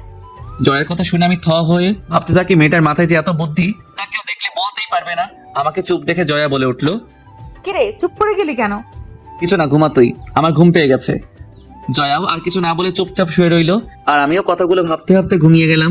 2 দিন পর আমাদের রেজাল্ট বাহির হয়। সিয়াম, নিশাত, ফারিয়া সহ সবাই রেজাল্ট ভালো করলাম, আর আমাদের সবার থেকে ভালো রেজাল্ট হলো জয়ার। 2 দিন পর রাতে সবাইকে আমাদের বাসায় আসতে বলে দিলাম। সন্ধ্যায় সবাই বাসায় চলে আসলো। সবাই খাওয়া দাওয়া করবো একসাথে। রাতে আব্বু আম্মু সহ সবাই খেতে বসলো। নিশাত সহ সবাই এখানে উপস্থিত। রাজ, কি ঠিক করলি? তুই কোথায় ভর্তি হবি? সবাই এক ভার্সিটিতেই ভর্তি হব। তাহলে জয়াকেও তোদের সাথে ভর্তি করে দিব। কি বলো জয়া আমাদের সাথে ভর্তি হয়ে কি করবে? জয়াকে অন্য কোথাও ভর্তি করাও। কেন? দেখ মেয়েটা একা একা কিভাবে চলাফেরা করবে, আর শহরেও তো মেয়েটা নতুন। আন্টি তো ঠিকই বলেছে, জয়া কেন অন্য কোথাও ভর্তি হবে? আর এমনি তো তোদের সাথে ঝগড়া করে পেরে উঠি না, জয়া থাকলে আমার দল ভারী হবে। আন্টি, জয়া আমাদের সাথেই ভর্তি হবে, আপনি চিন্তা করিয়েন না। আমিও সহমত। ওকে, সবাই রাজি থাকলে আমার কোনো অসুবিধা নেই। জয়া কিছু না বলে চুপচাপ খেতে লাগলো আর আমার পায়ে পা দিয়ে রাখলো টেবিলের নিচে। কয়েকদিন পর সবাই গিয়ে ভর্তি হয়ে আসলাম। জয়াও আমাদের সাথে ভর্তি হয়েছে আর তাতে ফারিয়া অনেক খুশি, কারণ তার মহিলা টিম ভারী হয়েছে। আবার এভাবে কাটতে লাগলো দিন। জয়াও অনেক খুশি। বাসায় এসে যে সময়টা থাকে সেই সময়টা আম্মুকে রান্নার কাজে হেল্প করে। রাতে আমাকে জড়িয়ে ধরে ঘুমানো, সকালে আমার ডাকে ঘুম ভাঙে জয়ার। তারপর আবার সে রেডি হয়ে ভার্সিটি। এইভাবে চলতে লাগলো দিনগুলো। এভাবে সত্যি 1 বছর চলে গেল। ভার্সিটিতে প্রথম সেমিস্টারে পরীক্ষা দেওয়া হয়ে গেলে কয়েকদিন ভার্সিটি বন্ধ পেলাম। বিকেলে ঘুমাচ্ছিলাম, তখনই মাথার চুলগুলোতে কেউ হাত দেওয়ায় ঘুমটা ভেঙে যায়। তাকিয়ে দেখি জয়া বসে বসে চুলে হাত বুলিয়ে দিচ্ছে। তাই আমি জিজ্ঞেস করলাম জয়াকে, কি রে এখানে বসে আছিস কেন? জয়া কিছু না বলে জড়িয়ে ধরে শুয়ে পড়লো। আমিও কিছু না বলে জয়াকে জড়িয়ে ধরে শুয়ে রইলাম। রাতে খাওয়া দাওয়া শেষ করে কিছুক্ষণ টিভি দেখে রুমে আসলাম। রুমে এসে দেখি জয়া দাঁড়িয়ে আছে নীল রঙের শাড়ি পরে। জয়াকে শাড়ি পরতে দেখে আমি রীতিমতো হতবাক। আমি জয়ার কাছে গেলাম, কি রে আজকে হঠাৎ শাড়ি? এমনি ভালো লাগতেছিল না তাই। জয়ার পুরো শরীরের দিকে তাকিয়ে দেখি পুরো এক নীল পরি আমার সামনে দাঁড়িয়ে। ওর দুধে আলতা গায়ের রঙে নীল শাড়ি, যেন পুরো টাস্টি খেয়ে বসে গেলাম। তখন জয়া বলে উঠলো, কি রে এইভাবে বসে গেলি কেন? দেখ প্লিজ শাড়িটা পাল্টে আয় তুই, কেন? না হলে কি করতে কি করে ফেলি তার নিজেও বলতে পারি না। কি করবি শুনি? বলেই জয়া আমার সামনে এসে দাঁড়ালো। আমি ওর নাভির দিকে তাকিয়ে রইলাম। আমি কিভাবে যেন নজরটা নামিয়ে নিলাম। তখন জয়া বলে উঠলো, কি রে তুই নজর নামিয়ে ফেললি কেন? যেখান থেকে নজর নামিয়েছিলি সেখানে টাকা বলছি। এবার আরো অবাক হয়ে জয়ার দিকে তাকালাম। জয়া মুচকি হাসলো। আমি জয়ার কোমর জড়িয়ে ধরলাম। জয়ার পেটে একটা কিস করতেই জয়া কেঁপে উঠলো। তারপর জয়া আমার কোলে বসে গেল। আমি বললাম, বিয়ের 1.5 বছর পর বাসরাত করতেছি, এটার ইতিহাস হওয়া দরকার। তো কি হয়েছে, আমাকে বড় হওয়ার জন্য সময় লাগবে তা নিয়েছিলাম আমি। ও তাই নাকি? তা আর কিছু বলতে দিল না। বলা শেষ করার আগেই জয়া আমাদের 4 ঠোঁট এক করে দিল। আমি ওর কাণ্ড দেখে হা করে দেখছিলাম জয়াকে। তারপর আর কিছু বলার নেই, আর কিছু বললে বেশি হয়ে যাবে। তাই গল্পটা এখান পর্যন্তই থাক।